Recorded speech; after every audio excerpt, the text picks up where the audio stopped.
here comes the West Indies. And when you're facing the generals, nearly every ball is a funeral. And when we batting, brother, go and put your men on the boundary line. And if you give we a liquor, that is merely a hiccup. Look, you win the little battle, you lose the war. It's the same result every time. Everybody sing, here comes the West Indies. Here come the West Indies. Them rude boys gonna get you by degrees. Here come the West Indies. I'll tell you now, here come the West Indies. Here come the West Indies. Them bad boys gonna bring you to your knees. Here come the West Indies. Special request to the Trinity posse. And what about the Guyana posse? And what about the Jamaica posse? The day that David de Carey's died, and I spent many happy hours discussing mainly sport and gambling with him, but one or two perhaps more important things as well. So it's nice to be back here. Nice to see the two gentlemen alongside me, Winston, and in particular Clive, a fellow Lancastrian. Well, our careers didn't quite overlap. Clive finished with Lancashire in 1986, with a duck, I think, in a NatWest final. Was that right? It was. I can say I went out like Braden.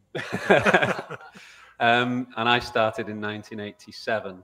But I feel as though I've known Clive all my life, because my parents used to take me to Old Trafford in the mid-1970s, late 1970s, when Clive was playing so beautifully for Lancashire. Played a long time for Lancashire, so I feel I've known him all my life. And I wanted to start really by a bit of a comparison, because I have a clear memory as a kid sitting in the stands at Old Trafford and watching Clive bat and hitting the ball straight out of the ground at Old Trafford and into the railway lines. Many people here won't have been to Old Trafford, but it's a very famous railway line at the back of the ground. And I can remember as clear as anything, Clive hitting the ball clean out of the ground. You'll confirm that, won't you? You did that? A couple of times, yeah. So what I wanted to ask was, everybody says the game progresses, that these guys like Chris Gale hit the ball further than anybody has ever hit the ball. But I have never seen anybody hit the ball out of Old Trafford since you've done it. And it's not going to happen again, because they've turned the square round at Old Trafford now. So do they hit the ball further these days? Does Chris Gale hit the ball further than you did? I don't know, but he hits it often. And probably the bats that they have, the bats now do have a lot of meat. And if you really connect, it can go for miles. And he's a very strong boy. I must tell you that Chris Gale has massive shoulders. But it's not only Chris Gale, even the little shorter fellas are now hitting the ball just as this Coley and the Sharma. You know, you have quite a Watson from Australia, and they're doing quite well. I think the bats are much better now than they were before.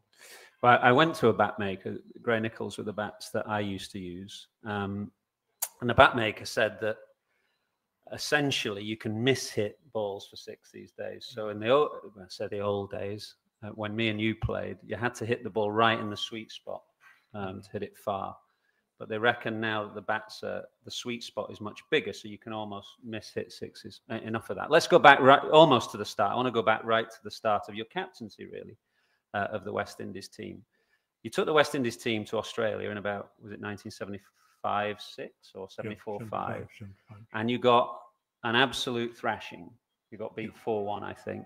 5-1. 5-1. Could you sense, as a very young captain, right at the start, that the great years were coming? I mean, you know, that was a heavy, heavy defeat there, and Australia were rampant. And yet that sparked off, you know, some of the great years of the West Indies cricket team. And I wondered, as a young captain there, were the signs there that you had a great team in the making? Well, first, I must say I had no experience of being captain. I was chosen at random. And I remember I'd made 100 against Yorkshire in the Roses game for Lancashire. And a fellow called Howard Booth, you would remember, and who wrote for the Mirror. And he said, congratulations, Clive. And I said, the pitch was a good pitch and so on. And they're very kind to me and so on. He said, no. I'm talking about captain of the West Indies. You've been chosen as captain of the West Indies. And I said, really? So that's how you were told in the old days that you were captain of your nation. I didn't get a letter or anything like that. You know, so that it was new to me. So I was on a learning process really, and we went to India, did very well. We did, you know, you could have seen that people like Viv Richards and Gordon Greenidge and so on, Alvin Kalichuran, Andy Roberts, they were all coming through during that time. And we lost quite a landscape, funny enough, played there. He played during that tournament. And then we went to Australia. And, you know, I thought we had a pretty good chance of doing well. So we lost the first test and we won the second test in 3 days. And then we lost the other four, but I would think the umpires played a major part in that. And the point is that I said to myself, if you're beaten 5-1 and you can beat the opposition in 3 days, then something looks wrong there. And when I realized that when we had the full complement of players, that's when we won. Because we suffered a lot of injuries during that period. Our fast bowlers, some of them got their arms broken. I got hit in my head a couple of times. Bernard Julian had his hand broken. Van Brunhold, and these were bowlers. And Viv got hit. So it was a rough tour, it's no doubt about that. But we took it in our stride. And I realized then that if you can beat a side in 3 days that has beaten you 5-1, then there's hope.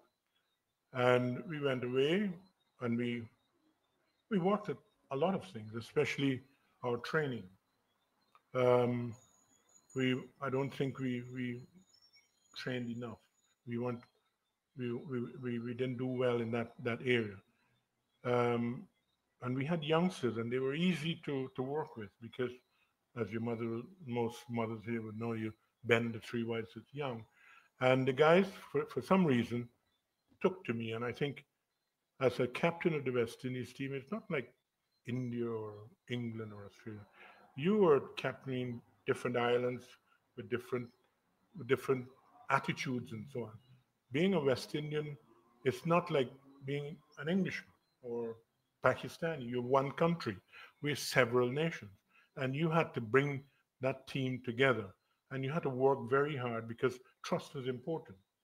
If they didn't trust you, they were never going to run through walls for you. So they were thinking, is he going to pick all Guyanese and so on? You know, so that situation you had to balance. And the point is, we shared everything. Anytime we had we won anything, I would go and I would speak with the at dinners and so on, and the money that I got went straight into the pool. If we won test matches, and it went straight into the pool. So everybody shared. So we became that unit that we wanted, that glue that kept us together. And I did not have two Guyanese together. I always had a Trinidad and a Barbadian, Guyanese You and mean Jamaican. rooming? Yeah, rooming. Because in those days, In those days, you have to room, you have Yeah. to share rooms. Yeah. Obviously, these days, players paid so much money that they have single rooms and all that kind of stuff. But back then, you had to share rooms on tour.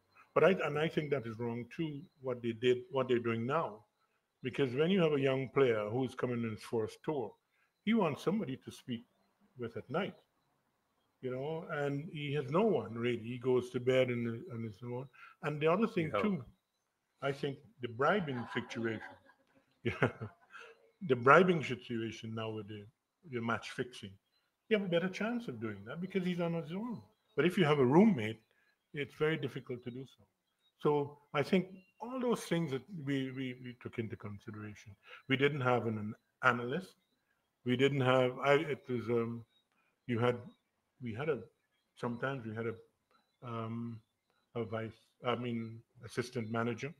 But when we had a manager, I saw him when the games were on. I saw him at lunch. I saw him at tea time and the end of the game because he was up drinking with the hobnobbing with the stars. So the point is, we didn't have that problem. When I was captain, then I had to pick the team. I had to run the nets, organize training. Then you have to speak to the press whenever there's cricket. So it was a full-time task. Now they have a batting coach, a bowling coach, an analyst. They have a priest. They, you know, they, they have quite a lot. The of West people. Indies team needs a priest more often than not.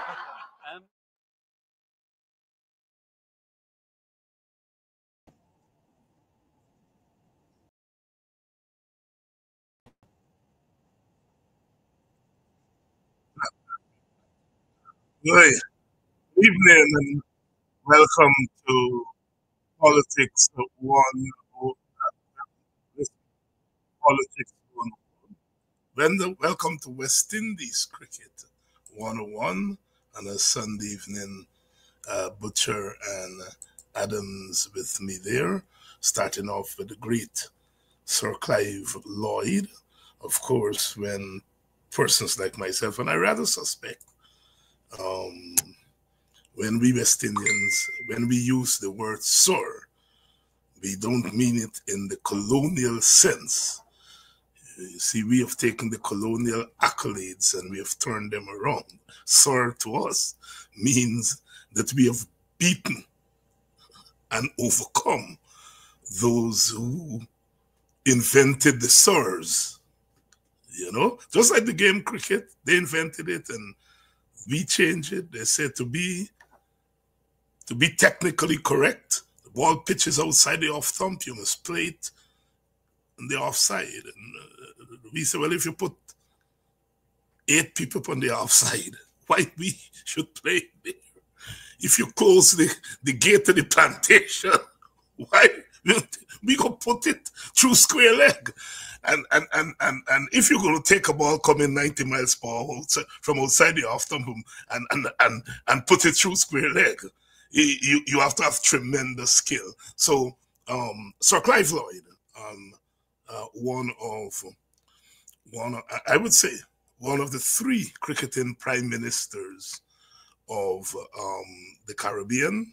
Sir Frank Worrell, the first one, Sir Clive Lloyd, and Sir Vivian Richards, the 3 prime ministers. There were other captains of the Caribbean, captains of the West Indies team. But I think Worrell, Lloyd, and Richards were the prime ministers.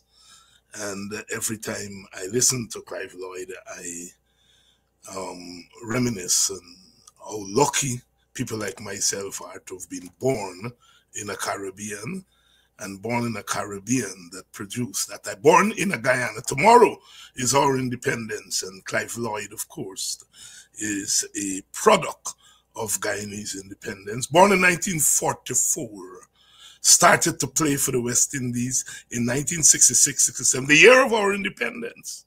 The year of our independence. In a sense, our independence captain and prime minister, as we would call it. What a generation. My idols, Lloyd, born in 1944. Bob Marley, born in 1945. Walter Rodney, born in 1942. The Black Stallion, born in 1941. I am forgetting the year Don Quarry. All younger people may not remember Don Quarry, but the big people will remember Don Quarry. But he was born around that same time. These are the chaps and women. Calypso Rose, born in 1941. And the great Sparrow, born in 1935. These are people who are born in the decolonization period. The great disturbances, as they call them, the riots of the 1930s, when the workers of the Caribbean rose up from the Bahamas in the north right down to Guyana in the south and said, Massa Day must done. There is no longer going to be colonialism here. And they shake up and broke up the Caribbean. The interesting thing is those who are beneficiaries of the broken up in the 1930s, Today you want to charge people for treason when they broke up for freedom. That is the irony. But we in that. And so the Lloyds of this world are the products of that period, born as the world is raging war, the First World among themselves, the so-called First World. In the Second World War, we are waging a war for freedom. Lloyd is 6 years old when we won at Lord's in England for the first time, beat England.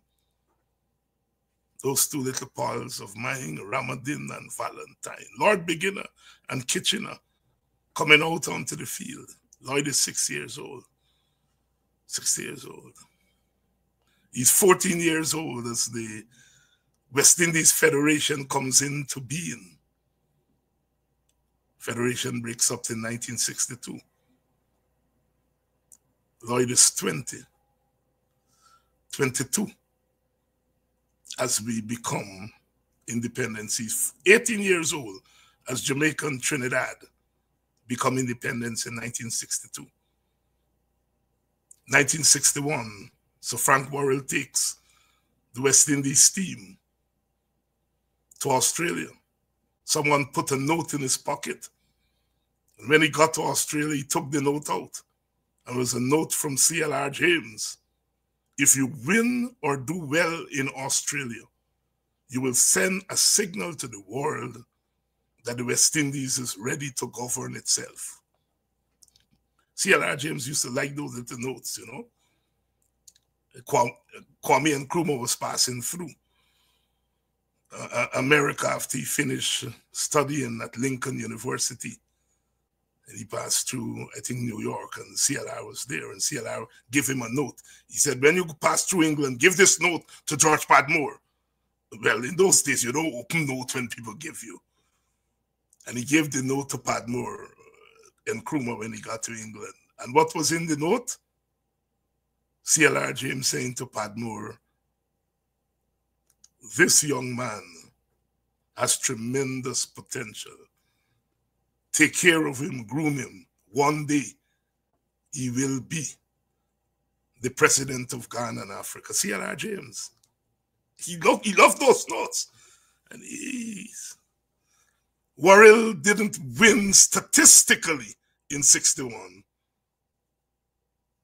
But psychologically and morally, they won in 61. In 62, Trinidad is independent. And Jamaica, 66, Guyana, Barbados, the rest is history. So Clive Lloyd's formative years spans the decolonization era, the transition from colonization to independence. It is only natural that someone groomed during that period, socialized during that period, would take the helm in 1974, the roaring 70s.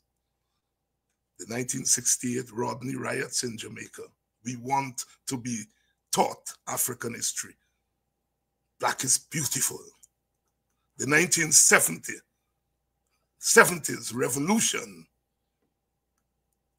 in Trinidad. Ska comes to an end in 1968. Between 68 and 69, 18 months, rock steady. From 69, the music slows down further. The lyrics is no longer about boy meets girl. It's about get up, stand up for your rights. Clive Lloyd is elected captain. As he said, without captaincy experience. But what did he have experience in? In seeing the West Indies move from colonialism to independence. Just think about it. Just think about what it meant to grow up and coming of age. It's no accident that Clive Lloyd, as leader of that team, accomplished what he accomplished. Beyond the Boundary, C.L.R. James, written in 1963, the greatest cricket book Lloyd is 19 years old.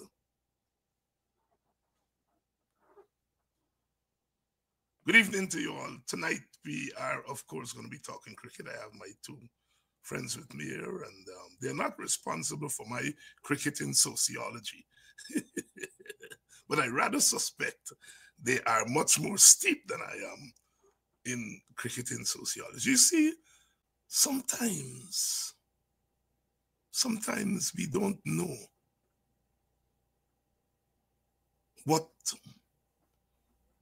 is making us. Today, our cricketers come out of cricket nurseries. Can you imagine Vincent Adams coming out of cricket nursery? The nursery of cricket is in those little alleyways in the hills there in Linden. The smoke bellowing in the air, bringing wealth to Guyana, but killing us environmentally. And those people are battling, making a living to send the money back to Belladrum and Hope Town and Port Morant and wherever, battling the environment, battling white colonialism, white capital. So somebody like Vincent Adams arose out of that. If you talk to Vincent in the early, you say, I could bat bad. That's what gave me in the Guyana team. I could bat. CLR James said, it's not just that you could bat. It's a something that takes an ordinary boy from Linden, walking about the place, short tail, but with a bat in his hand, he's transformed into colossal. That is what our cricket means. Clive Lloyd, and all the cricketers of that time. Special, as we celebrate 59 years of independence, we remember the products of our independence. The products of our independence. So as I played that interview with Clive Lloyd at Murray House in Georgetown, sitting alongside Mike Atherton, who is married to the daughter of the Careys, who is the owner, founder of David the Careys, owner, founder of the Stabroek News. And Atherton is married to his daughter, and they have a son now who has taken his mother's family side of the name he's playing, I think, for Lancashire, sorry, one of those two teams. Tidy off spinner and tidy batsman, carrying on the tradition. Because David the Careys' father, I think, played for Guyana in the very, very early days. Good evening to you all and welcome to West Indies Cricket 101. I try to get in my little sociology and politics before the experts come on, because they're going to tell you about the technical side. So it's been a week. We played in Ireland. We were expected to beat Ireland 3-0. It came down 1-1. Usual thing. West Indies took a little while, you know. What Croco said? Why is it that black man always need a kickstart? The first match they played as though they're playing the mighty Australia and succumbed. And the second and third match, they bully Ireland, which is what you ought to do. Which is what you ought to do. The A team is playing South Africa, 1 down. The second match was flooded out, rained out. Our women, very good cricket, but losing the first 2 matches. So it's been an up and down week for us. And we will be talking about that and talking about some other things. Let me bring in my buddies.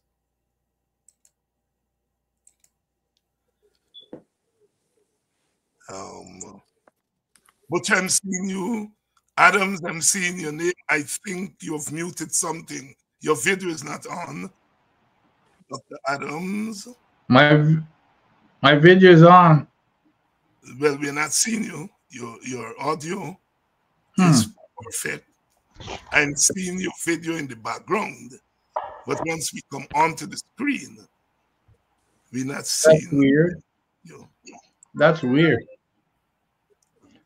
Let me yeah, my video is on. Yeah.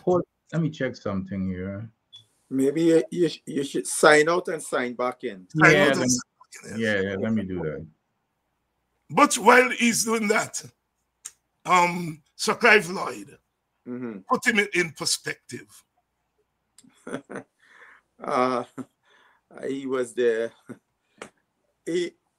the all-conquering captain, or the captain of the all-conquering West Indies team. That you know, he is the guy that you know, helped to transform some of the things about the sport in terms of the tradition of having a spinner in the team, and he went with the 4 fast bowlers. Yes. Good. He brought professionalism to the West Indies cricket team. Unfortunately, it was not institutionalized, because as the players who played under him, as they started going off on the wayside, the professionalism that was they brought with them from the Kerry Packer experience fell by the wayside. You know, things like the conditioning and all of those things. West Indies used to scare teams just by their conditioning in the Clive Lloyd years. And and finally, he is the most celebrated cricketer to come out of Guyana. Hence, I always say the stadium should be named after Clive Lloyd. Adi, you know, I tried in my introduction to put Clive Lloyd, and by extension, a generation of 2 of Caribbean leaders, in historical perspective. And in that sense, I opened up what I would like to think, opened up the frame through which we see our cricketers. We know in any sport there are what you call the stats, then you have the skill set, and so forth. But my argument, my thesis, which comes from C.L.R. James, is that when you watch men and women on a sporting field, you have to take into consideration where they come from, the circumstances under which they are operating, to understand what they are doing.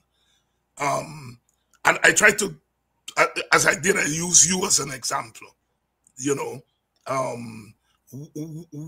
what is it about someone like you coming from a place like Linden, and how that then shapes your understanding of your role once you go out on a sporting field? And you know, I was reflecting also, Adi, while you were at it with Clive Lloyd and our cricket within the context of decolonization and independence, I was reflecting on, as Butcher was talking just now, about the Lloyd era not being transformed into later generations. But I was thinking about somebody like yourself who came to the attention of your country with a bat in your hand, but got into an accident, but still was able to serve your country with your mind, right? And I'm arguing that a Vincent Adams is not just an engineer or a cricketer, all right? There is something that one can move from being a cricketer to an engineer, right? Rising to the top of sports and academics. There is something about the era that you come. I don't think you'll see that very much today. And I'm going to come to Butcher and, you know, his thing that the Lloyd thing wasn't thrown over. I think there was something about that era, and that is what I was trying to do, to talk about people like yourself and Clive against the backdrop of decolonization, freedom, and independence. You know, if you look at Chris Gayle and them by now, they're coming in the Caribbean, no matter how the house live, you see them wires shoot up in the air. Every house get cable. In your time, it wasn't like that. And so therefore, the analysis that Butcher is making about the Lloyd thing, I mean, you ask the question, well, why the Lloyd thing was not continued as we move on? And I would say to Butcher, because the Lloyd thing was the product of a particular time and place. And so the persons that come out of that particular time and place, you really can't reproduce them in the way that we, in a sense, expected to reproduce them later. I'm making an excuse why we lose him today. I'm just trying to put it in perspective. Anyhow, I'll give you more than a mouthful there. To chew. Well, I listened to Clive and my skin was growing, literally, Dr. Hinds, because, I mean, the kind of words of wisdom that he exuded there with his comments, it just brings back memories. And I'm sure that Basil has heard me said a lot of what he said there in terms the amount of coaches that these guys have nowadays, and in my days you had to room also with folks, but it helped you. But it goes back to getting back to your question. Now you see why I always preface everything that I say as to where I came from. Yeah. Christianborg. Yeah. Christianborg. There's nothing that motivated me more. I mean, it's a poor community. We had outhouses. I remember latrine. We never used to call it pit latrine. It was latrine. Latrine. I remember one guy, a journalist, wrote a piece on me, and you know what was the title of it? From the outhouse to the White House. Hey. But those are the kinds of things that grounds you. So when people look at Aubrey Norton and how he's made up, and Aubrey, as always, just like me, we grew up in the same area as Christianborg, but he's always had to prove something, and it builds that character in you, that it makes you competitive. Those who want to put you down, you always want to beat them. Make sure that you beat them.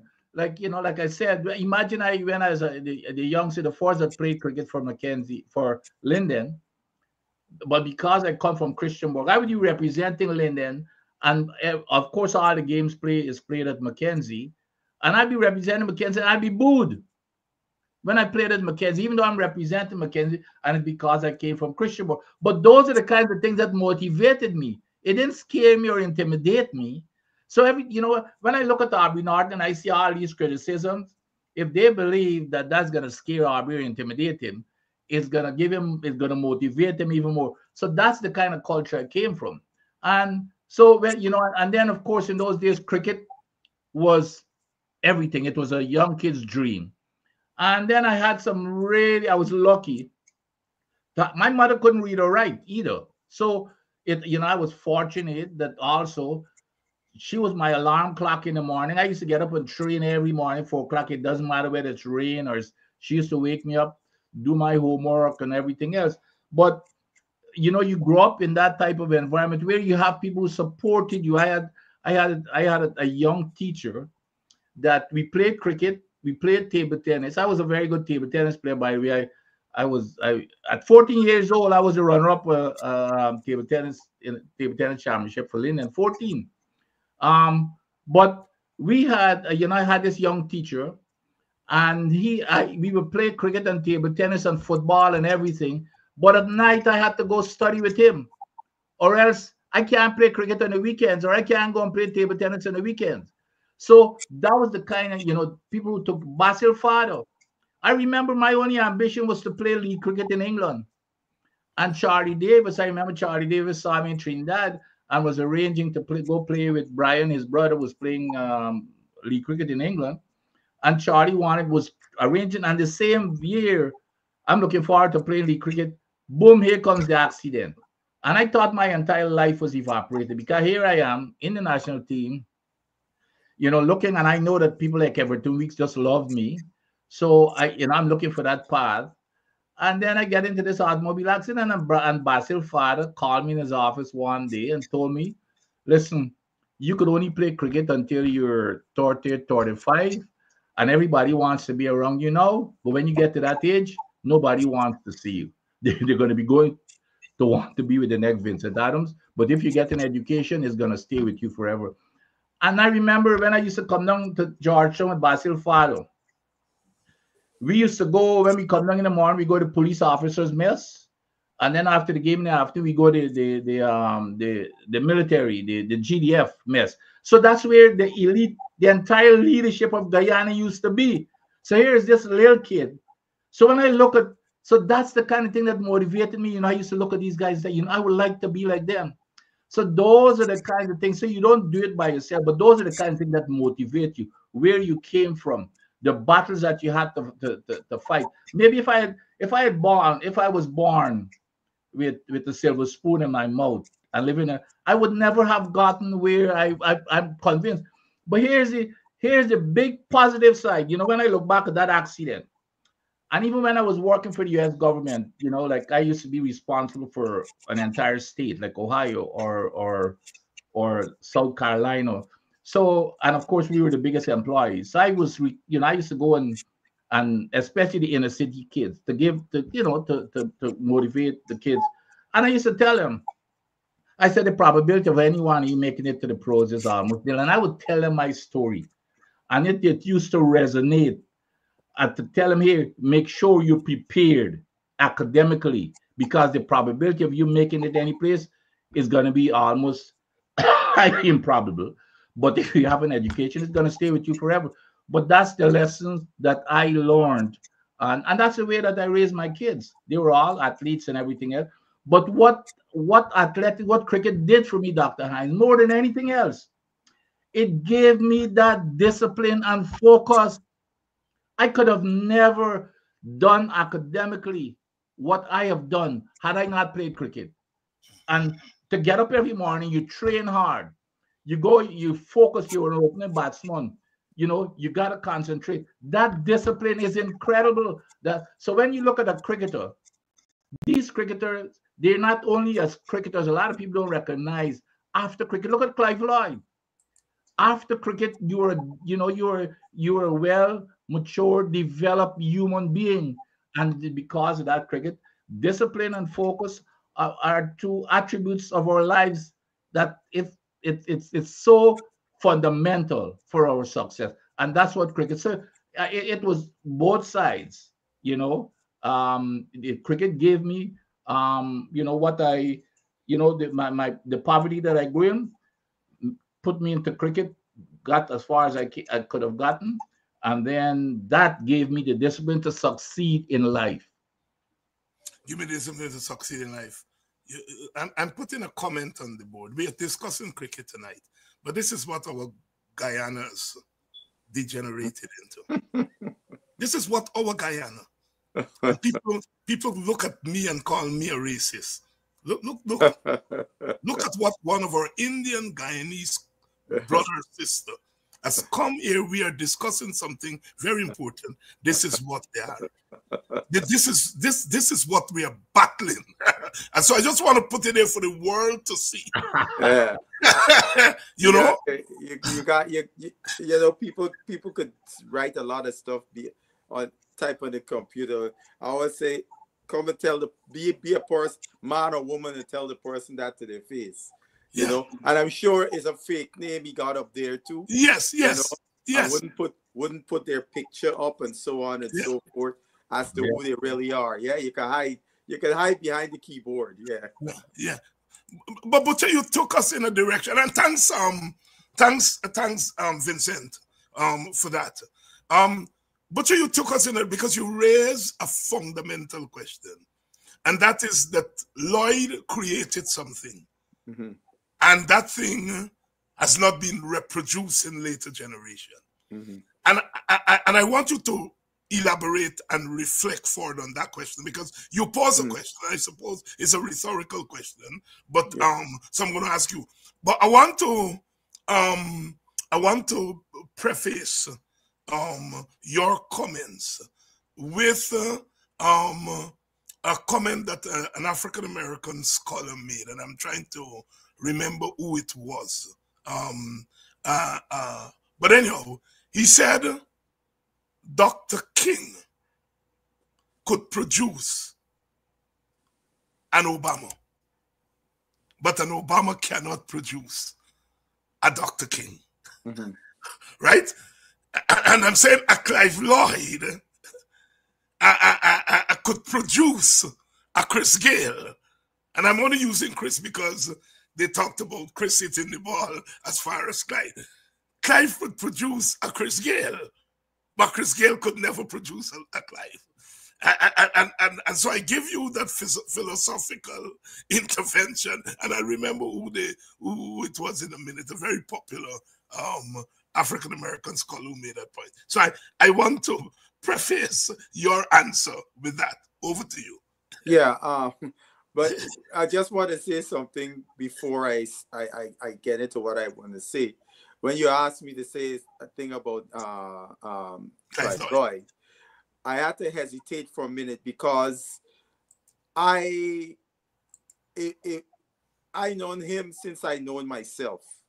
He's a guy I used to call uncle. So, you know, to divorce the personal, I never saw him as this thing because he was always Uncle Clive to me. Just like my father, I never had a clue as to the impact my father had until I came to live in the United States and started meeting people from the Caribbean. And when they heard my father was, so I had to step back a bit from that personal to really to give the accolades. But what you're saying is very fundamental in that.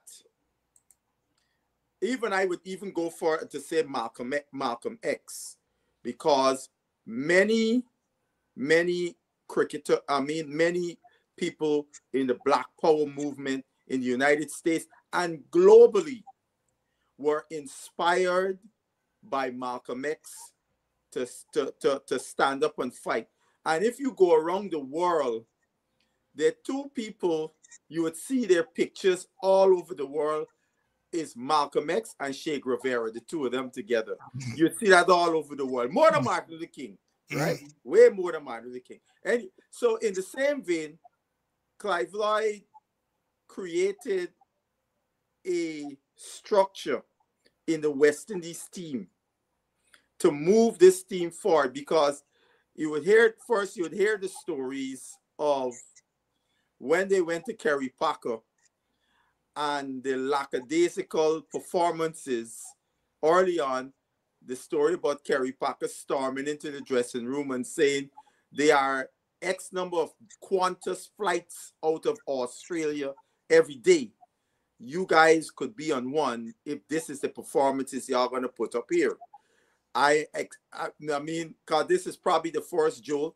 These guys, at that level, that is, you're getting paid nicely. First time, they're probably getting paid anything near to that kind of money at that time. And there's always an expectation when you're getting paid as an athlete. And Kerry Packer also then brought in Dennis Waite, saying y'all got to get better conditioned and all of those different things. And what the West Indies did during the Packer, he took that. That was like the last piece putting together of what became this juggernaut that started to burgeon from around 77, and the pieces was putting in together. There you come around 78, 79 is where all the pieces were together, and now this juggernaut is rolling down the road like a big snowball, just getting bigger and bigger, and you can't stop it.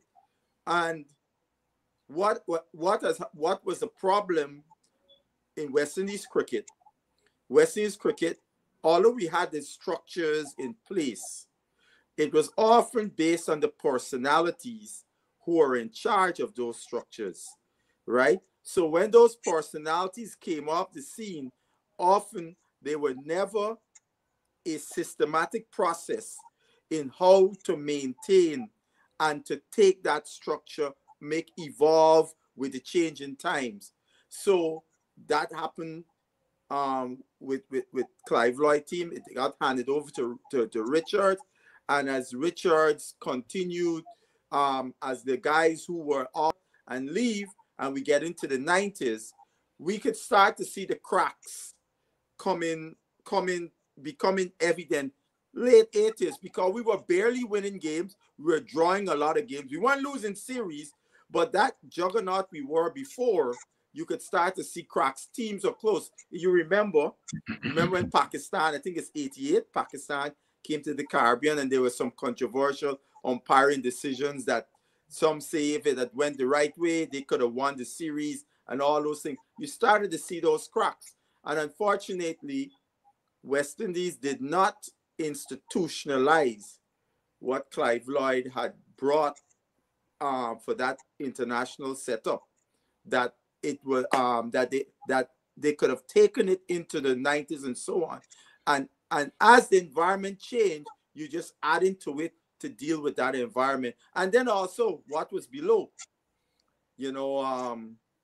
what was below was falling apart at the same time, the foundation of our cricket and so on. So all those things culminate for what was we went from this rich legacy, rich in terms of performance, and just kept sliding down the hill to where we are today. But Butcher, I'm not leaving you before I go back to thing, because I'm pulling you out on this. Mm-hmm. You're right with all this, but I want to take you further than that. Right. We were losing, but we were still creating a Brian Lara. Yeah, I mean, right. Hold on. I want to take you beyond the structure, right? Mm-hmm. Clive Lloyd said something profound in that interview just now. As captain, the manager, the upstairs drinking, and he had to run the show. So, yes, there were the structures and the Dennis Waite and so on, but he was literally doing what he was doing, as the scrapers would say today, right? Bare knuckles. Right? So, I'm taking you beyond the structures of that we can see to take you in the structures in Clive Lloyd's mind. Well, that's I think where I want you to go, because you misinterpret me. I'm not misinterpreting you. I'm pulling you out. No, but you notice I said Clive Lloyd created this. Clive Lloyd was the chief cook and bottle washer. I didn't say West Indies board. Never West Indies board. This is all Clive Lloyd, right? Right. All these ideas. I mean, even the thing with the dressing room, not putting two people from the same territory in there. He would have seen this in his playing days before captaincy, the cliques that form in the West Indies team based on Ireland and so on and so forth. And he would have seen that as a negative. So when he was the captaincy was trusted upon him, he said, there's one thing I know I got to change, because as a player, I saw it as a negative. So we got to know each other, and so on and so forth. It's funny because I give you an example how I heard this manifest. One day I was speaking to Sir Randy Roberts, and I was mentioning a certain person is a gaff man, and he laughed. He said, you don't probably know that I know what gaff man mean. I said, because he said, I know gaff man mean. Fredo was my roommate, and Fredo teach me the word, right? So I mean, those little nuances based on the different territories and so on are very important, because you say something to a player from Guyana, and you say something in a cricketing vernacular that we use in Guyana to maybe somebody from Jamaica, and they look at you like, what you talking about, right? And it's like we would say, you're lashing the ball in Guyana. Jamaicans can say, we lick the ball, right? So when he hear you talking about lash the ball, he looking at you like, what are you talking about?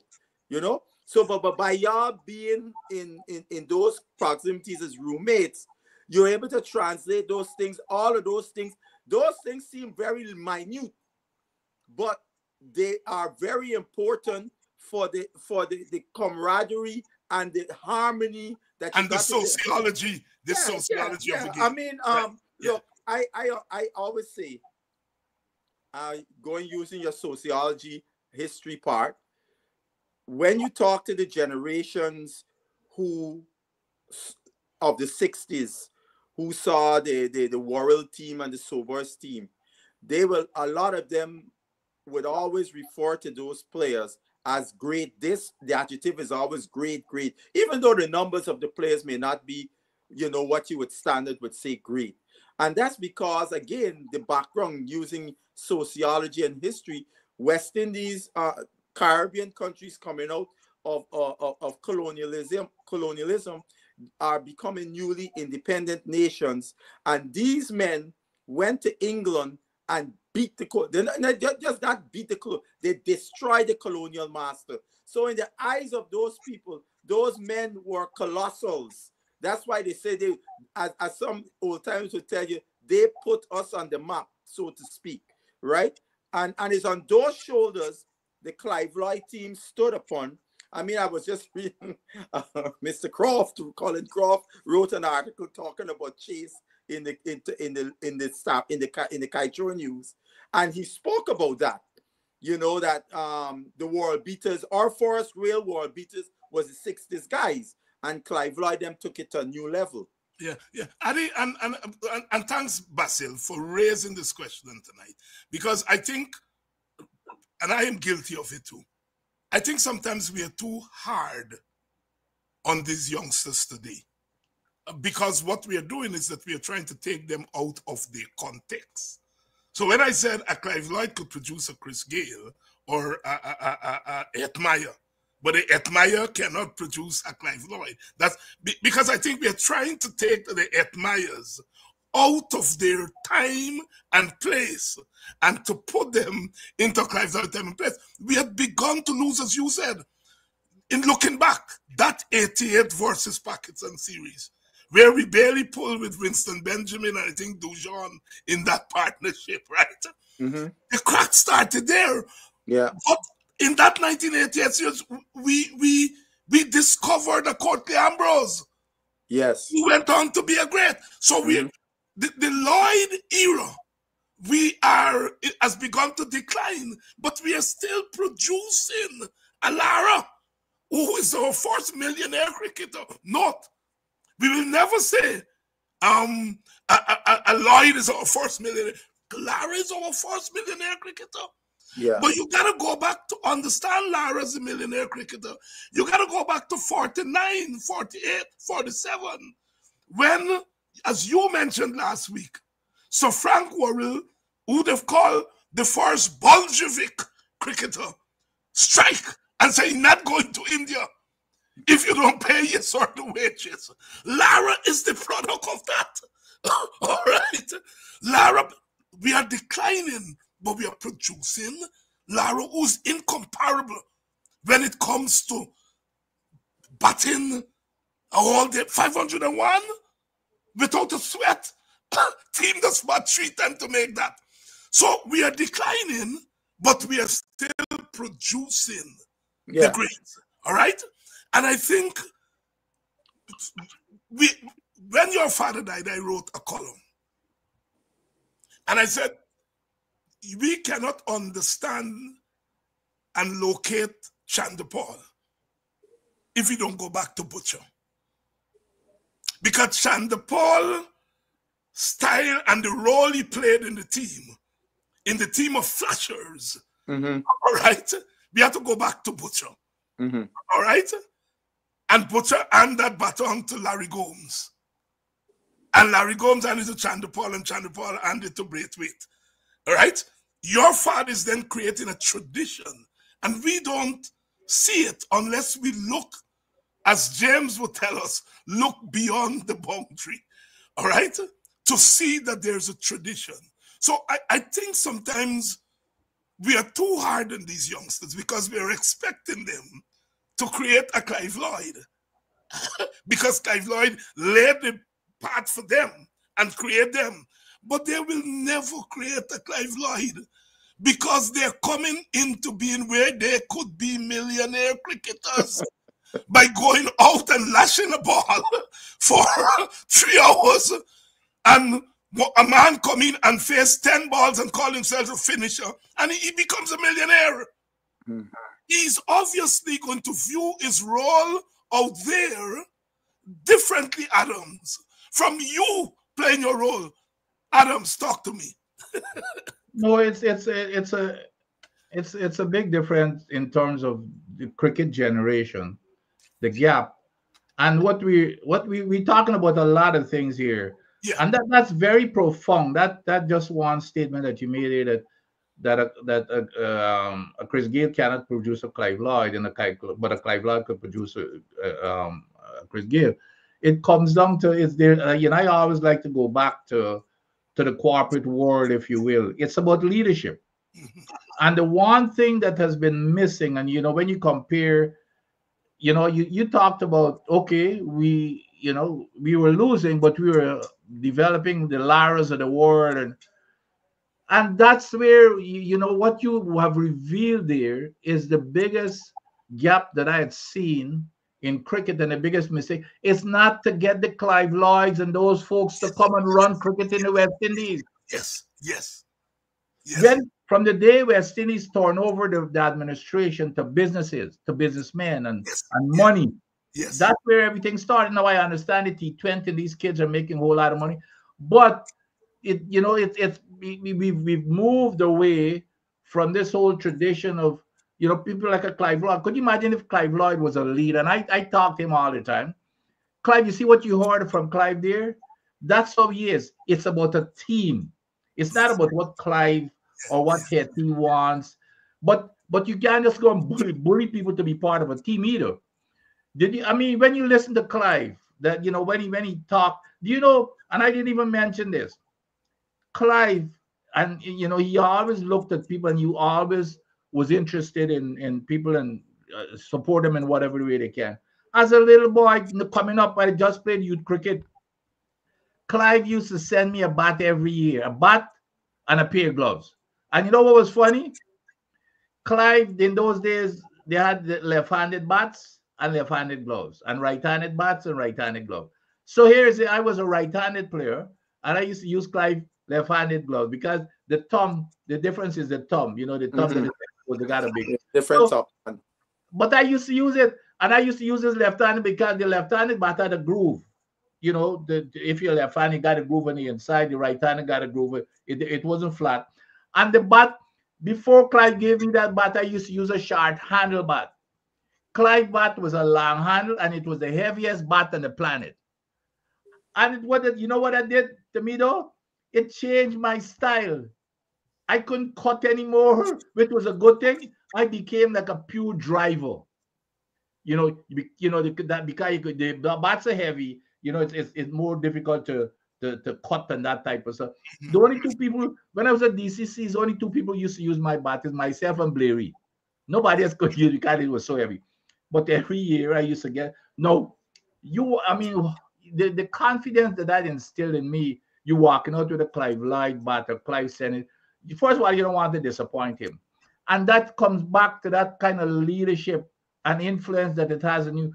So I think we made a big mistake when we decided to say, well, okay, cricket is a business.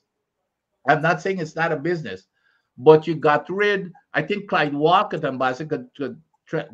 I think Clyde Walcott was the last cricketer who was head of West Indies cricket. Where's Hall? Oh yeah, that's right. Where's Hall came after. Look, I was in Barbados at an ICC conference, the annual thing. When we were what was it? About maybe 10 years ago. No, where's Hall? Teddy Griffith. Teddy Griffith. Sorry, Teddy Griffith. Okay, but Yeah, I was he was a president going into the World Cup in 2007. Oh, okay. yeah, Eddie right. Griffith. But so here I am. I'm in Barbados at the ICC Cup. I was representing USA Cricket. Myself and Gladstone Dainty, and so we are this cocktail party, and I was with the president of CWI.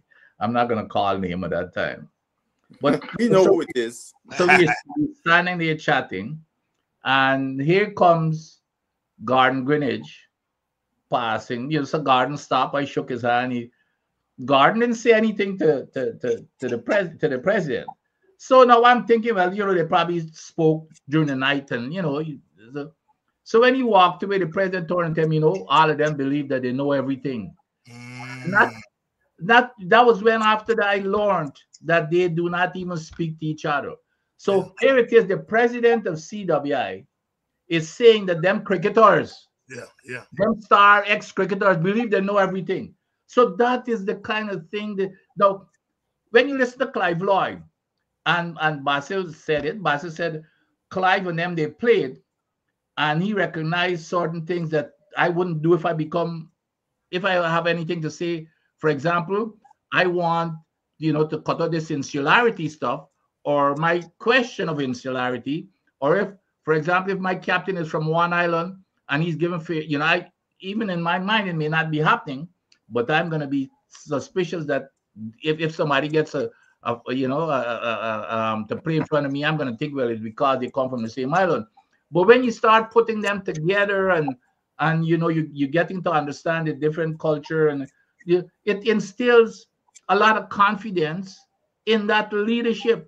We do not have that anymore. Those are simple things, because right now the players, they're obviously not doing that. But Clive said something there that are pretty telling. I wish we were continuing to do it.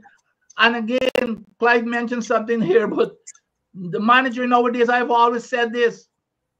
In the old days, we used to have one manager, and I gave you guys an example in that 1969 on the youth series, because I don't like to call it on 21, that the Ghana team went with. When we picked a team, nobody they would pick a man who never existed.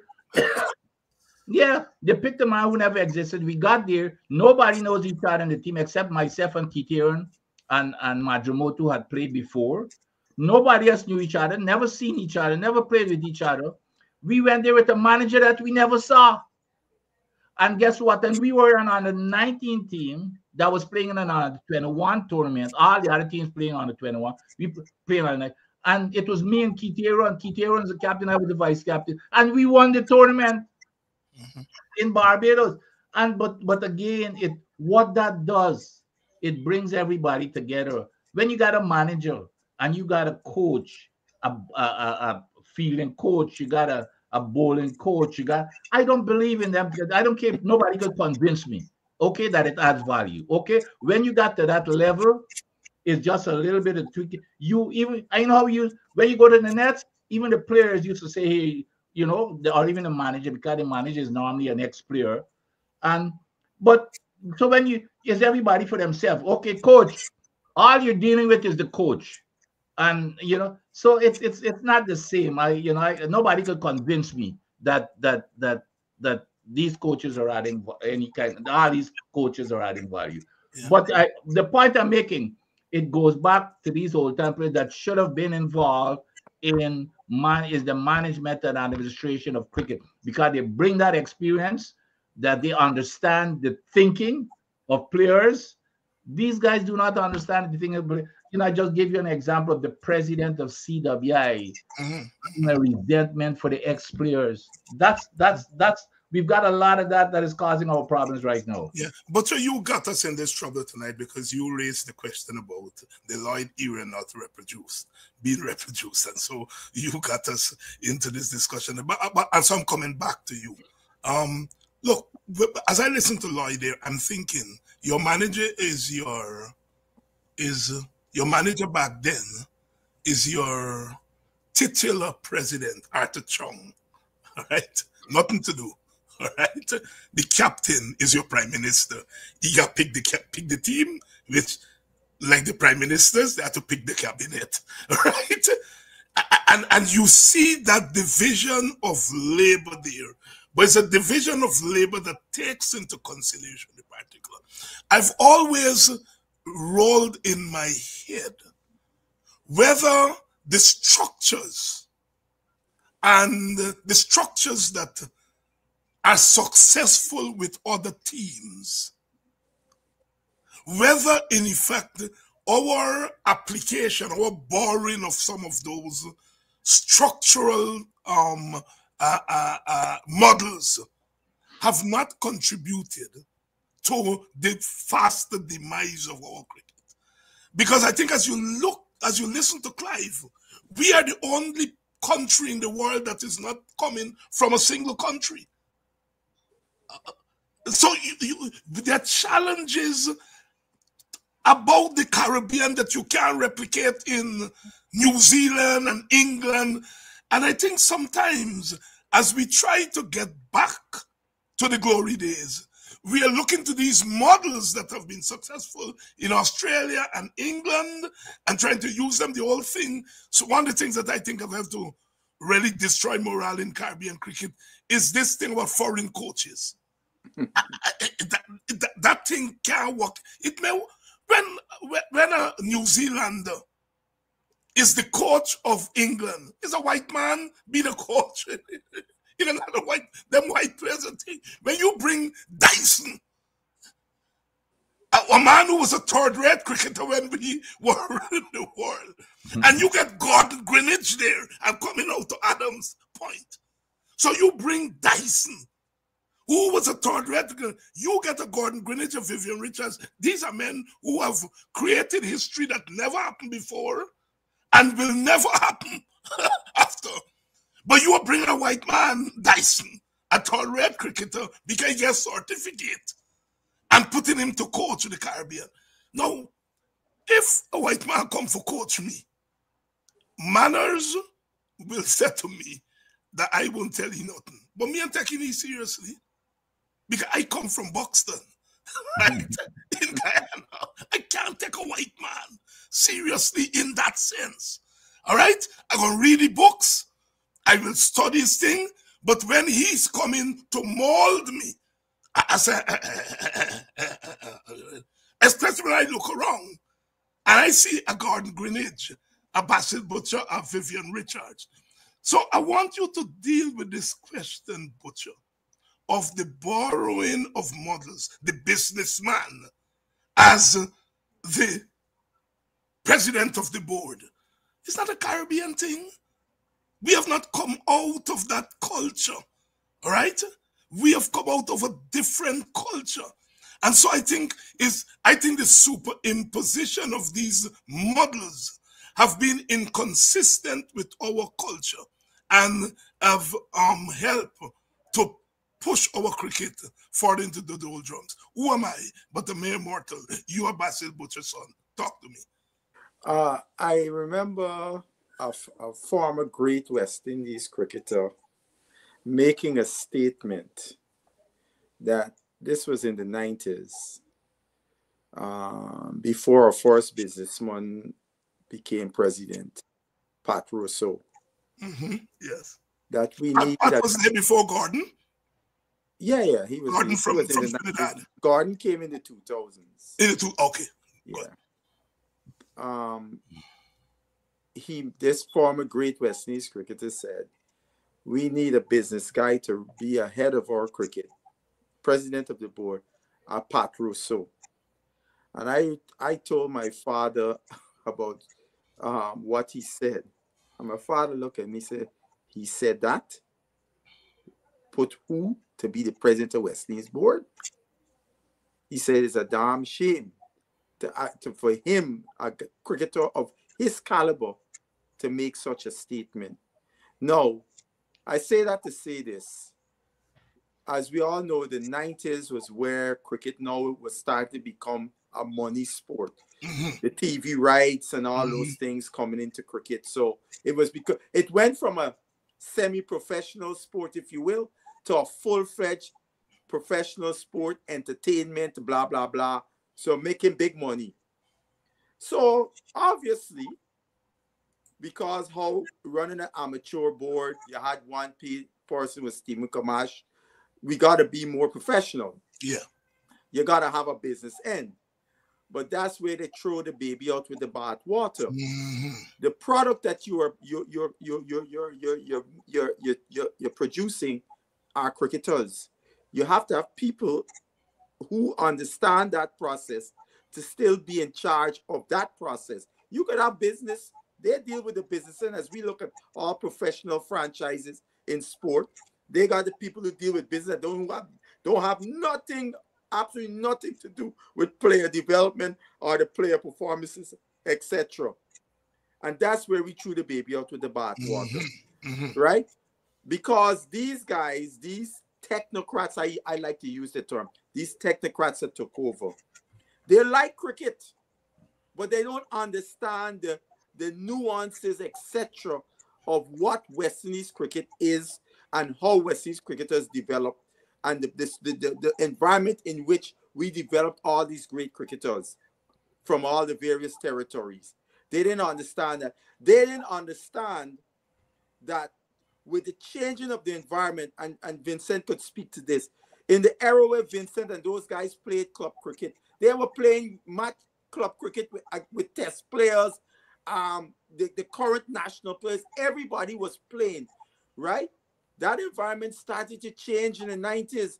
A lot of the national players were away making the money in England because you had more guys. I always tell people, when they like to say this thing about England, but they finish in school and so on, please be specific of the territory. Well, from a Ghana perspective, there were very few Guyanese who went and played cricket in England during our halcyon days.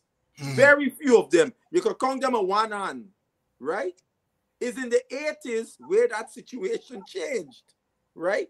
So this thing about finishing school throughout is not from Guyana. Maybe some other territories, but not Guyana, right? And so you started to see, like, I give you a concrete example. DCC is a club. My friend Boxhill took me to DCC over 30 something years ago, and I start going at DCC. And I remember one year I come home and I gone to the club, and then guy said, "Butch, we got a bad new buy a guy named Darwin Christian, but we can keep a batsman, right?" So I excited about this buy because this Christmas time I gone home. I come home now, April month next for the test match.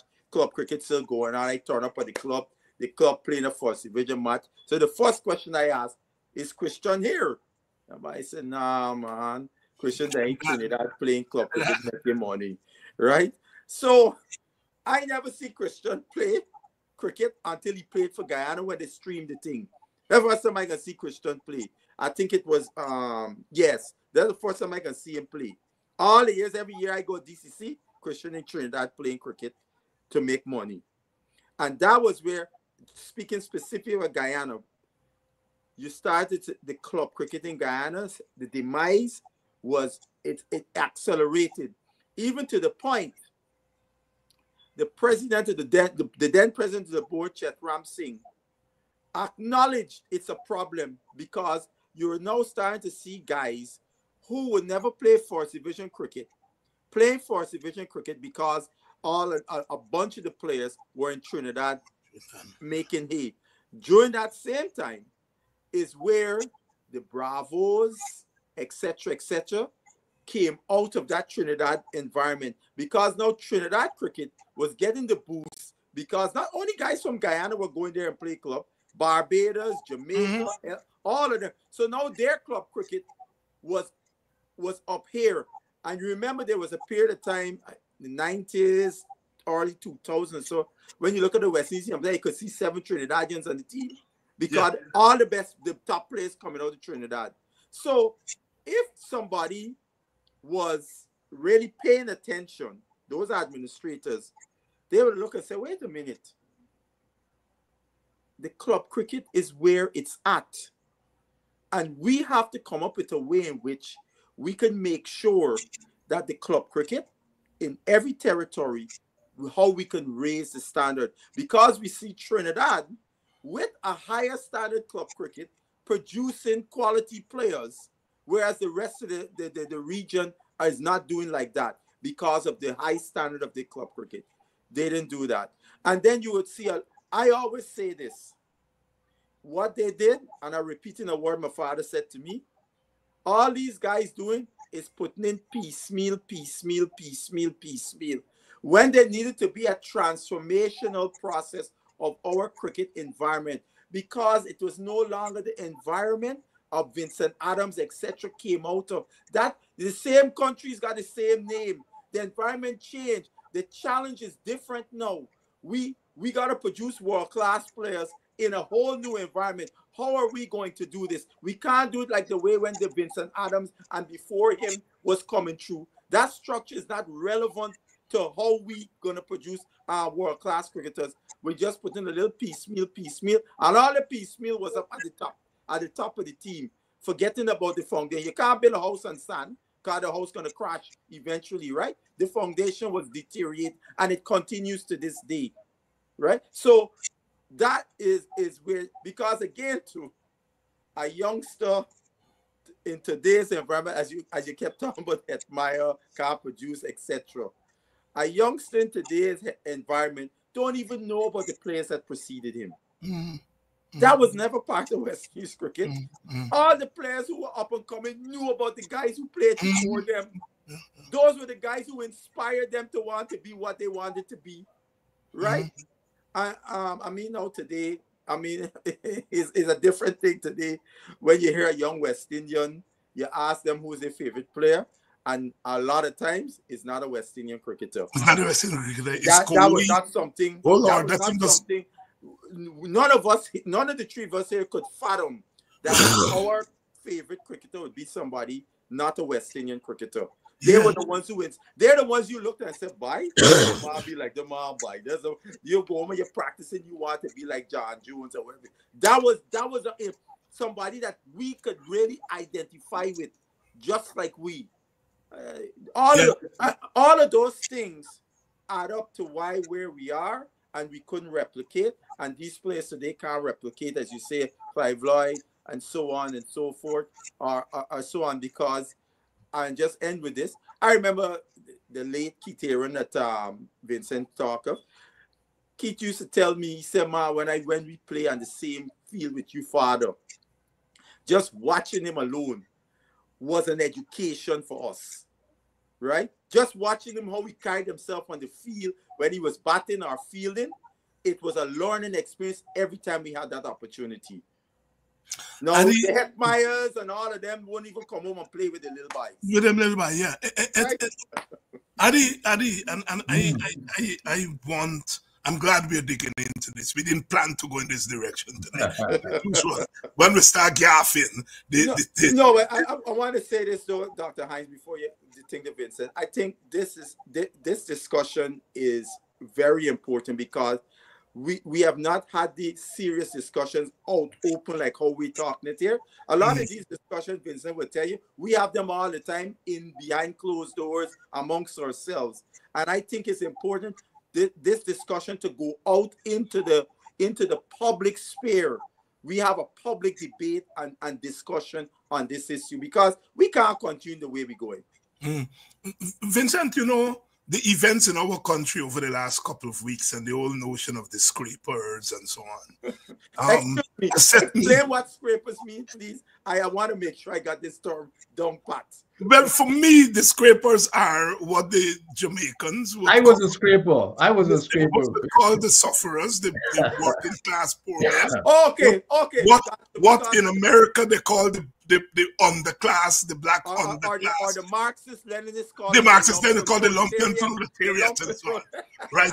Okay. I began to think about because I vex with starting with that group, Gail and Bravo and them. I really vex with them. But I am beginning to turn over in my head whether I didn't carry my vexness too far, right? Because I'm saying, here are these young men who come out of Jamaica, all right? And I'm using Jamaica, but it could be Guyana, it could be Trinidad, it could be anywhere, all right? Come out of Jamaica. They now discover a capacity with a bat in their hand or a ball in their hand to earn $1 million, all right? And you are now bringing, and I'm using the word white here, not in terms of color. I'm using the word white here in terms of a larger structural understanding of the world. You bring in a white man. I hate to hit on Dyson, but he's the one I remember. You bring a white man who was in Australia a third-rate cricketer, and telling he know to coach them by this. And he going to them by telling you, well, you can't hold your bat, so you can't hold your bat. So these boys are earning $1 million at a bip, right? They come from a particular place in Caribbean society, all right? And I'm wondering whether we didn't lose it there. While we were blaming these boys for turning their backs on the nation, and they did. I think they turned their back on the Caribbean, right? And I vex with them, I still vex with them. But I'm wondering whether because we didn't understand our own society and its relationship to earning, I go back to Worrell. Worrell, they called you Bolshevik at the time, all right? When he refused to go to India. He was being, I come forward to when them by were going to South Africa. And Upa and Laro in charge of the team, and they said, sit down at the airport until you settle the money. I vex with them. I know you vex with them, and I still vex with them. But I'm wondering whether we were being simplistic and not really understanding in our vexedness, right? Understanding the nuances of our own society and how it was playing itself out in front of our very faces because we weren't applying the Jamesian theory of beyond the boundary. We were thinking inside the boundary, and not beyond the boundary. And whether that misunderstanding has not hastened or amplified our problem. Adams. Well, well, I don't think anybody could be as mad as I am, as Basil about that South Africa tour, because again, that was what you call the Mandela tour. You remember that was the Mandela tour. Yes. It was bigger than cricket. I would have gone there, for example, and played for free. Of course, in my time, money did not even come into your head. Okay, you're playing. By the way, every single cricketer at the time, Basil Fad and had a full-time job. You had to get permission, as a matter of fact, if you go on tour, you had to get permission to go. So this year wasn't about money. This year wasn't about. It was about, you becoming fame. Everybody wanted to become fame because you're growing up as a little boy and you're playing your little cricket in the alleys and stuff, and everybody had a cricketer name. Like, Rohan was my idol. So them I used to call me Kanai. We had another friend we called him Butcher. Up to now we still call him Butcher. And everybody got a name. A bowler would say your Wezal. And even that was your regular name, that was your false name. It became a false name after a while.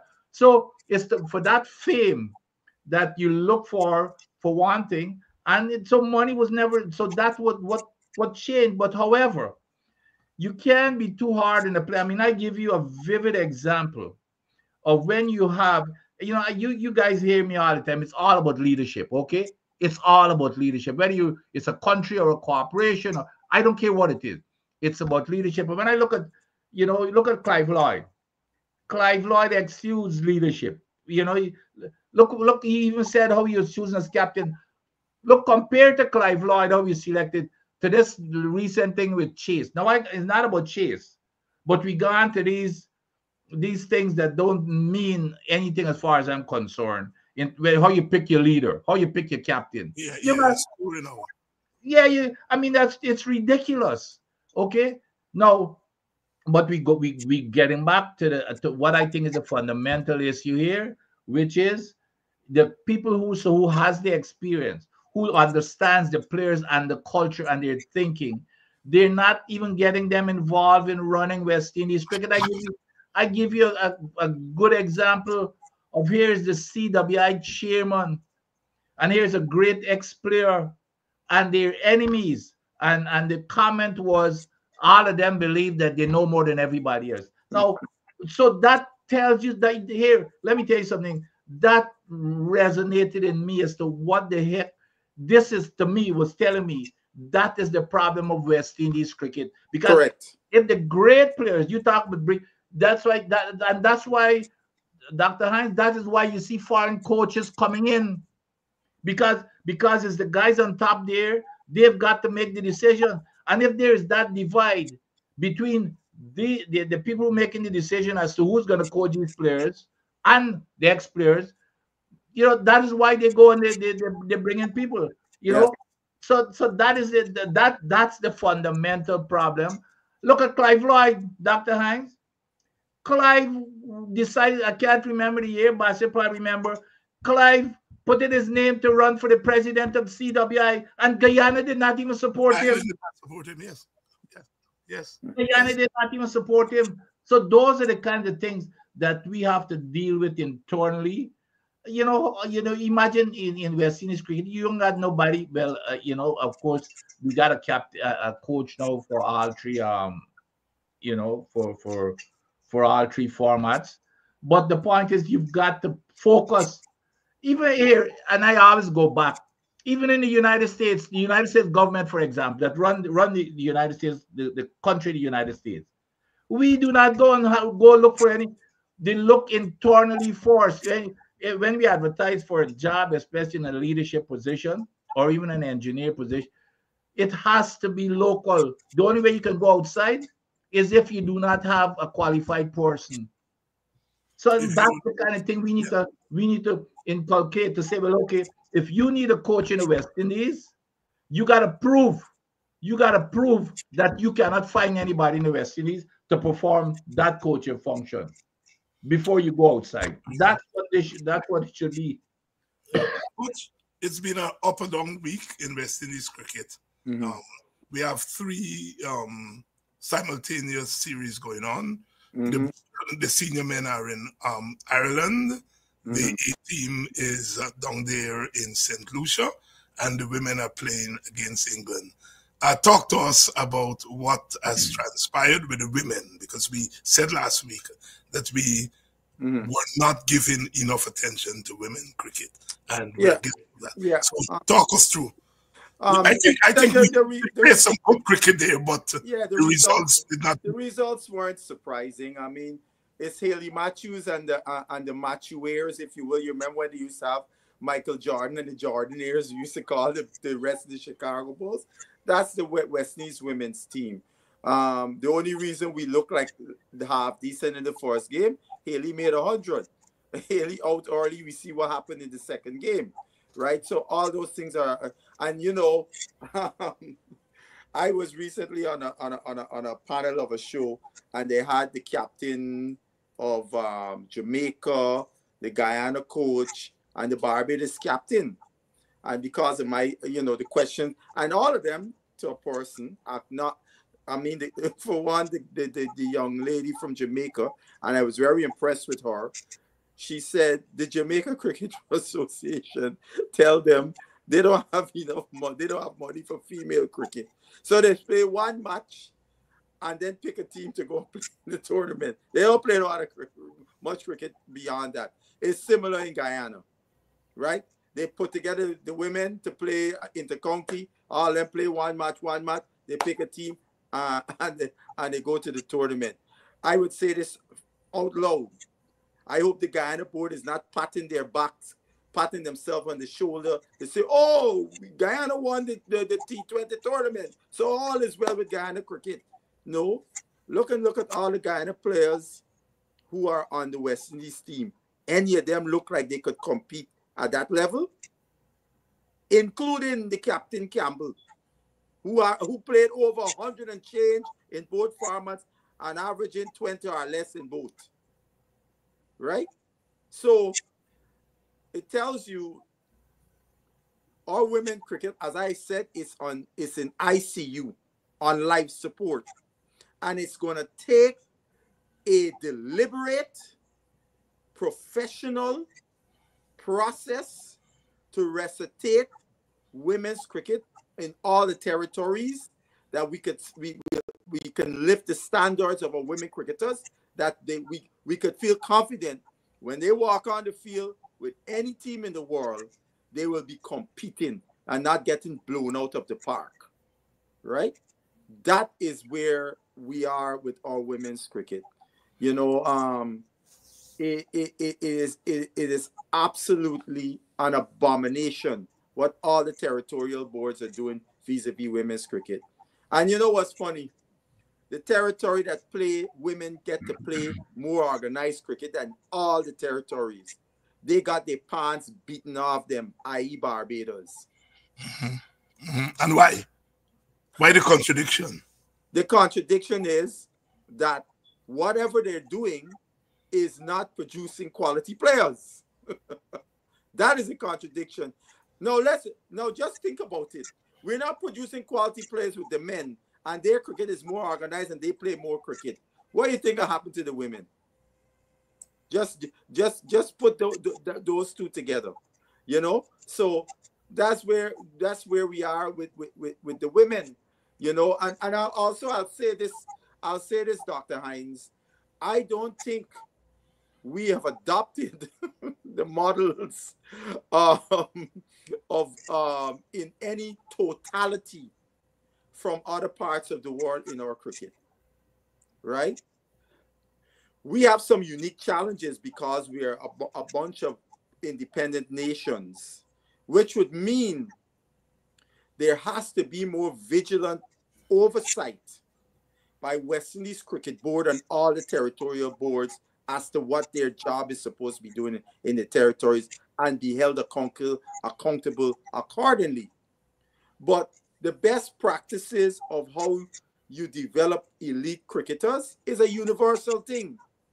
And we have not adopted those principles in any proper manner in the territories that produce the players. That's one. And secondly, we have a coaching deficit. The coaches who are the ones who work with our players, I would say this in strong words, they're not fit for purpose. And why I could say that, just look at the results. Let's look at the results. Basil Butcher here. Are they, anything you would like to say on the state of our women's cricket? Again, folks, times have changed. It comes down to money. Okay? It comes down to money. Even Matthews herself, I saw it someplace today. She's also frustrated. She's criticized the administration in terms of how you run a cricket. But it comes down to money. They're not, maybe we need something like a Title VII or something. Really equal treatment. But there's no, the woman, with the men, even though you're not seeing anybody in the pavilions when it's like Test cricket and ODIs and stuff like that, but the men are still making, the men have they go and play all kind of T20s all over the place. So they're encouraged, they could still survive. They can maintain. But the women have nothing to survive on. I don't know, how many professional women we have, but it comes down again to, and you're not the sponsorship for women's cricket. So it comes down to again that everything has become so focused on money that the woman, unless it changes in terms of the board, like a Title VII or something, it's not. I don't see where it's gonna where anything is gonna change. I'll give you an example. A guy was complaining. His daughter plays for Barbados. You remember when they upped the men's winning thing for the 4-day, $250,000 or something like that, right? And the women is like, I think 20,000 for the winner or so on. And he was complaining with discrepancy. I said, look. Let me tell you something. I don't want them to give no big prize money to the women. You know where I want that money to go? Into each territory, that each territory could get at least 20 women who are going to get their contract, whatever you want to call it, and they are going to be training consistently. You start with them to upskill them to where they can be really competitive, right? Look, I'll give you a simple example, Dr. Hinds. Just think about this. A young woman in Guyana, she lives in West Dem. She got to come to practice over to Georgetown. So she got to catch transportation. Now, you know, most of these cricketers, for the most part, don't come from well-off backgrounds. So now she gotta find. Secondly, if she got a cricket bag, she can't go in a minibus with a cricket bag because it's too big for going in a minibus. She gotta get a taxi or something like that. Yeah. So now, just think about the taxi fare from West Dem to Georgetown and then from Georgetown back to West Dem that she got to deal with. You know how many, and this is, I thought it was just a problem in Guyana. When I spoke to Guy folks around the region, it's the same problem women have just to get to practice. They don't have the resources to turn up to practice. So right there, those basic things are not in place for the women cricketers to allow them even just to practice. So you just think of that. It tells you where the state of the women's cricket is. I mean, look, we had a funny situation in Guyana. They got a left arm spinner girl named Casey Schultz. She played a couple games of West Indies and played for Guyana for years. And she got at Martinos to play the second division. Now, you know this, Vincent, from back in the days. If you play for Guyana, or if you play for you play at the county, you can't play North Court. You only can play Case Cup, right? Right. So she played, she get 5 wickets. You know what I meant? That man filed a protest. She was not eligible to play because she played for West Indies and Guyana. It's a woman. I mean, you know, so the association had to change the wording as it relates to women. How could you, I mean, just think about how could you think because a woman cricketer, obviously her standard is not going to be like the men, that you're going to quarrel because she played for Guyana and West Indies. I mean, some of these are some of the things that we have to eradicate out of the cricket vis-a-vis the women, so that you know, we get, and this is what I have called for. Every territory should have a director of women's cricket, and that director is given the proper resources to build a pathway for girls and women cricketers all the way up to the regional level in the territories. But so you've coached women's team, right? Oh yeah, I was the coach of the U.S. women's national team. That's why I'm so passionate about women's cricket. Right. Let me ask you this. I mean, what is different, if there is anything different, in coaching a women's team and coaching a men's team? Yes. There is difference. I've coached both men and women, boys and women. And yes, there are nuances in how you would coach women than you would coach men, right? I remember Courtney was saying when he became the women's head coach, he started to learn and you realized that he couldn't coach women the way that he coached men. It's not to say one is less than, it's just different. And women are different than men, right? The way you motivate them is different than you know.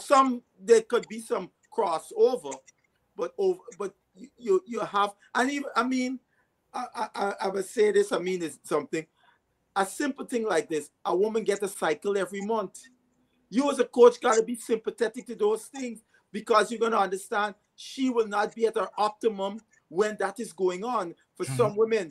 And for me, it wasn't hard, because in my profession, I work with a lot of women, and they would tell me all of those things. So I know how to train their training program at that time. Some women are strong as hell, are stronger. Some can't barely get out of bed. Others, you know, they're all variable. So that is just that's one thing as a coach you got to deal with, right?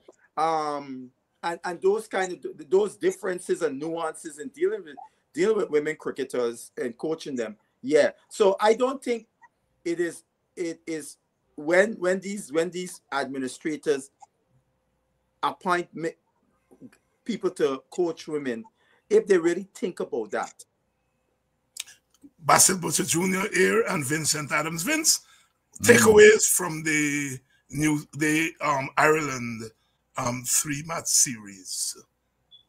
Well, you know, it was the last two games, of course. I think it's give us some reason for encouragement. The only thing is we cannot get too excited. This year we gotta always keep it into perspective. This is an Ireland team. Okay, we're heading to England, but nevertheless, this Carty, you know, it without question, he has shown, and what is not that he never had the talent to do it, but now this year will give him all the confidence in the world, and he cannot wait to get on the field tomorrow. When you see when you're so confident and you walk out there, it's just like you conquer anybody. You're not afraid anymore. So this guy is full of confidence.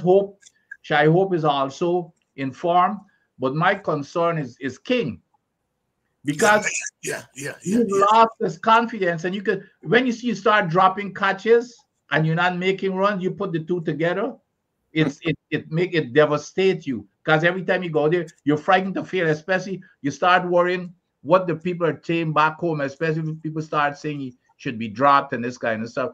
But I am encouraged. The bowling, I think it's very encouraging. You know, I look at Seals. He had a really good, you know, good spell. And this other kid, the Greaves again, solid. So there are lots to take away from it in terms of the positive. Now the A team, to be honest, has been very disappointing. Very disappointing. We look like an ordinary attack. Even I probably could have put down my whites and go there and make a run. They look so ordinary, you know, in that bowling attack. So I'm hoping that they make some I don't know how to correct it, but I'm encouraged by the big team. But we still gotta wait until they go to England to see what is gonna happen. But everything that I see in the team after the first game, and so let's put it on adjustment after the first game.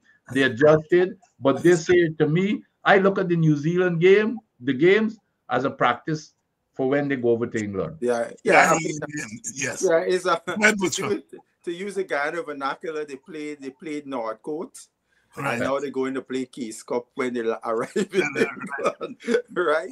And in the South Africa, I expected that. You know, you could look at the South. Some of these South Africans, I don't know them. But because of when I follow South Africa and see the level of players who are on the fringes and so on, you could see those guys are cut above our guys. Yeah. You know what I mean? You could see they just think about it. They didn't bring a lot of fringe players in terms of the fast bowling unit. They didn't bring them. I mean, a guy like Kotsia, who only got 4 test matches, you would expect him with it. If Mapaka, for example, because he's in India, if he was available, he would be another guy they would want to bring to give experience. And you can imagine if they had Mapaka and Kotsia there, them two men who could both 150 pro. Hey, but still, I'm impressed. I'm gonna, you know, no. You remember how I like Gil? You remember how I spotted Gil? This guy, I know he's 26 years old. The guy that made 100, that guy can bat. The wicketkeeper. Oh, yes. He can bat. Oh, yes. That guy, here. And you know, the thing is, what I liked about him, he's got solid defense, and he does not make a mistake on a loose ball. No. Soon as anything that is loose, the thing that impressed me about the South African batters, is the techniques. Yeah, very solid. Very good, solid techniques. Even the tall man who make the 50, who is like an all-rounder. I remember the first game, the first ball he faced, the way he drove the ball through the cover. I said, this tall man look all right. Because you know, Vincent, you can see how a guy shape up when you see players stroke and set himself. This guy here, and the captain looks good to you. Of course, and the other one, well, what they would call him in South Africa, the collared Jason Smith. He has made 250s in both. I think he 50s in both games. Oh, yes. Yeah, and throwing wicket too. Throwing wicket in both games. You can see the way he is, just like he's just flowing as he strokes the ball. Yeah. Yes. Let me ask you all this, and but you may be able, because you know these guys behind the scenes. Oh, you have an A team, and I'm not being insular here, but my gaze goes there first. In your A team, you don't have a Sinclair. You don't have Tage Narine, Chandapal. You don't have a Niall Smith, and so on. And Ali Mohammed, who I think should have been in the 50-over team, right? You're throwing him in the 4-day team. What is happening? Is there something that is going on behind the scenes between the Guyanese board and... I think where Ali Mohammed got picked as where he deserved to get selected, because he was outstanding. Yes, he was outstanding in the 4-day. I understand that. Right? Understand that. And look, I think Neil Smith should have been a guy in the 4-day team also, right? But he's in no team. Yeah, the 4-day team. I mean, it's interesting that Savory is the wicketkeeper. Yeah, and he doesn't wicketkeep for that. Where is Jason? Where is Joshua De Silva? Well, that is a great question. Is Joshua De Silva what that's telling me? Joshua De Silva is not in the test team for the start. Yeah, it don't make sense. Because I agree with that. Because what they said they were doing, this is not a usual A team per se in the 4-day games. That is because it's the proximity of it to the test series against Australia. The guys who are not in England, you see a lot of them in the A team, in the 4-day team.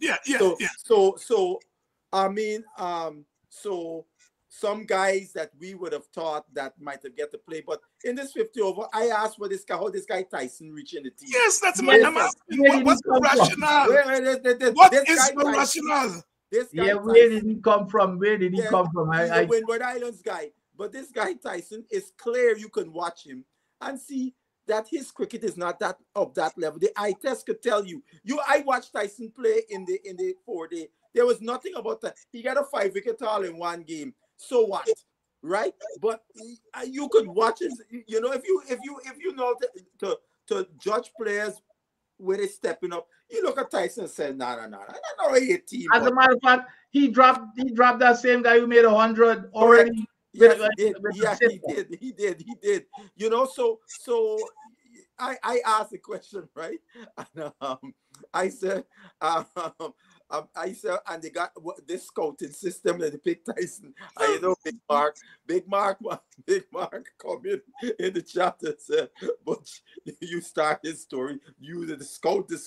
I said, boss, we obviously don't have a proper scouting system, or those who are administering it, to feel this guy is A team worthy. But you still have not answered my question. Who's that? Tage Narine Chandapal. No. Oh, let me finish. Sinclair, these are guys who were in the test team. Yes. Are you saying to us you're done with them? No. Here is an opportunity. Here is hold on, Butcher. Here is an opportunity to give these guys a chance to come back and get some confidence and so on. And you're bringing in players, the Tysons of the world, who are not theoretically on the radar as reserves. No, Doctor Yeah. Dr. Hinds. All right, say Hindsy. I do not think Chanderpaul would be a guy you want to bring into the 50 over team. No, I'm not talking about 50 over, and man. Chanderpaul, a guy But like stop. I'm not talking about 50 over. No, well, I am saying even in the 4-day team, no, well, hold you on, don't have a place for them. Hold on. Craig Brathwaite is playing in the 4 days because he's getting his reps in preparation. Even You Craig still Brathwaite, are not answering my question. Craig Brathwaite and John Campbell, who will be the two of them is going to be the openers for the I hear that. So how is Chanderpaul going to get picked? But you're not addressing the question. And Sinclair. Here are men Sinclair, who played you have better spin bowlers who performed in getting picked. But you're not getting my question is these are men who are down on confidence, right? Here's an opportunity and a team comes. Just as you want to find a place for the players who are going to be in the test team, I'm done with that. You also want to use this opportunity for those who are down on confidence to get some. So you're killing two birds with one stone. Anyhow, but so you come in. And Vincent could back me up. Look, Vincent, look at this guy, for example. Joshua Bishop. One of the leading wicket takers as a spinner. All-rounders. He ain't get picked, but you call him for Sinclair. No. I am also. It is not. Butcher, it's not about the names. Right. I'm saying, I'm asking, what is the thinking? I agree with you. There have been some poor selections. I also think there's a youngster named Tucker Bowen, wicketkeeper batsman from the Leeward Islands. Yes. I mean, the academy. He's who would have been my keeper in front of Savory? Runs, and he's a very, very competent gloveman. He scored more runs than Mr. Savory. But Savory get picked. Here's what I agree halfway with Basil and halfway with you that time. No, I totally agree with like a Sinclair. Sinclair just come off of test series. You just can't push him aside with so many games playing. Okay, he can be in the team, but I cannot see right now that they've made the decision that it's going to be Brathwaite and Campbell. Yes. I mean Yes. So they're getting them prepared for the test, and that's the only game before the test. Now Brathwaite has been off form. He's not. So in that respect, you can't play Tage in a 50 over game. You understand? Right. So his only place is in the 4-day, and now you got the two spots preparing them for the test game. But in terms of Sinclair, I totally agree with you. He had he had a bad tournament, so to speak. But that one bad tournament, you just can't throw him away. Give him an opportunity now to win back his confidence. Yes. So I agree. I agree with what you guys are saying, but because of, I think Sinclair may have gotten a chance to play had it not been this situation where they're playing a lot of guys who are in the test team before the Australia as preparation.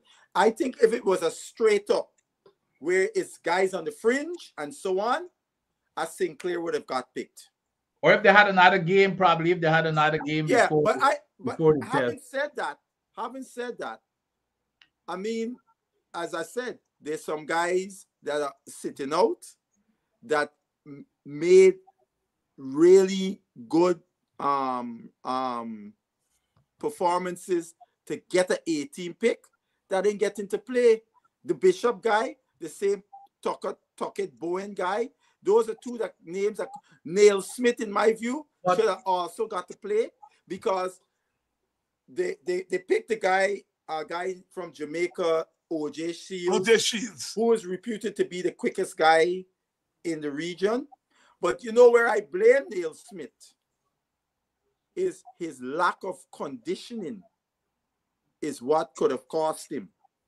Because of his lack of conditioning, in my view, he did not bowl with the same pace that he should be able to bowl with. Because he's a dangerous bowler. And that may have played a role in Basil, Not Basil, being, I think you're searching for excuses for these no, guys. I'm not sorry. I am still saying, what is your thinking? Where is Isaiah Thorne? No, What no. Tarn couldn't even get in the Ghana team. But you are dealing with the consequence. I am saying, what is your thinking? Here is a guy who's probably your fastest young bowler. What is your thinking? You have to have a thinking, and the thinking informs. And the thinking starts in the Guyana team. In the Guyana team. In the Guyana team. That Isaiah Thorne didn't get. Well, they can say all different things. He hurt the ankle in the. But he came back, and you're playing Ashmined, an extra spinner. You get 3 spin in the team, and you're not paying this guy. I would be the first to say the West Indies, and by extension Guyana, have done a very, very poor job in the process of developing Isaiah Thorne, right? Here was a guy a year or 2 ago, about 2 years or even 3 years ago, was our best young fast bowling prospect in the region. In the region. Now he is by the wayside. Now, what's going on there? Why is that so? Right? Because sometimes I wonder this. When we get players of that kind of talent these days, one of the things we do with them, we just push them in a corner because we don't have the wherewithal how to take them to the next level. But so look at what the Indians have done with that 14-year-old boy. They spot a rare talent and they promote him. Yeah. They promote him to the senior team. And I'm saying we are in this nonsense in the Caribbean about seniority and so on. I am saying if you have an attack that has Shields, the 2 Joseph, I think that is it's not a superior attack, but compared with the rest of the world, it's a fairly good attack. No, you can get an Isaiah Thorne in that mix, knowing that he's not going to make the first 4, but he's here. Let me tell you something. Isaiah Thorne, in my books, should be in England right now, be playing cricket this summer. He should have been in England playing cricket.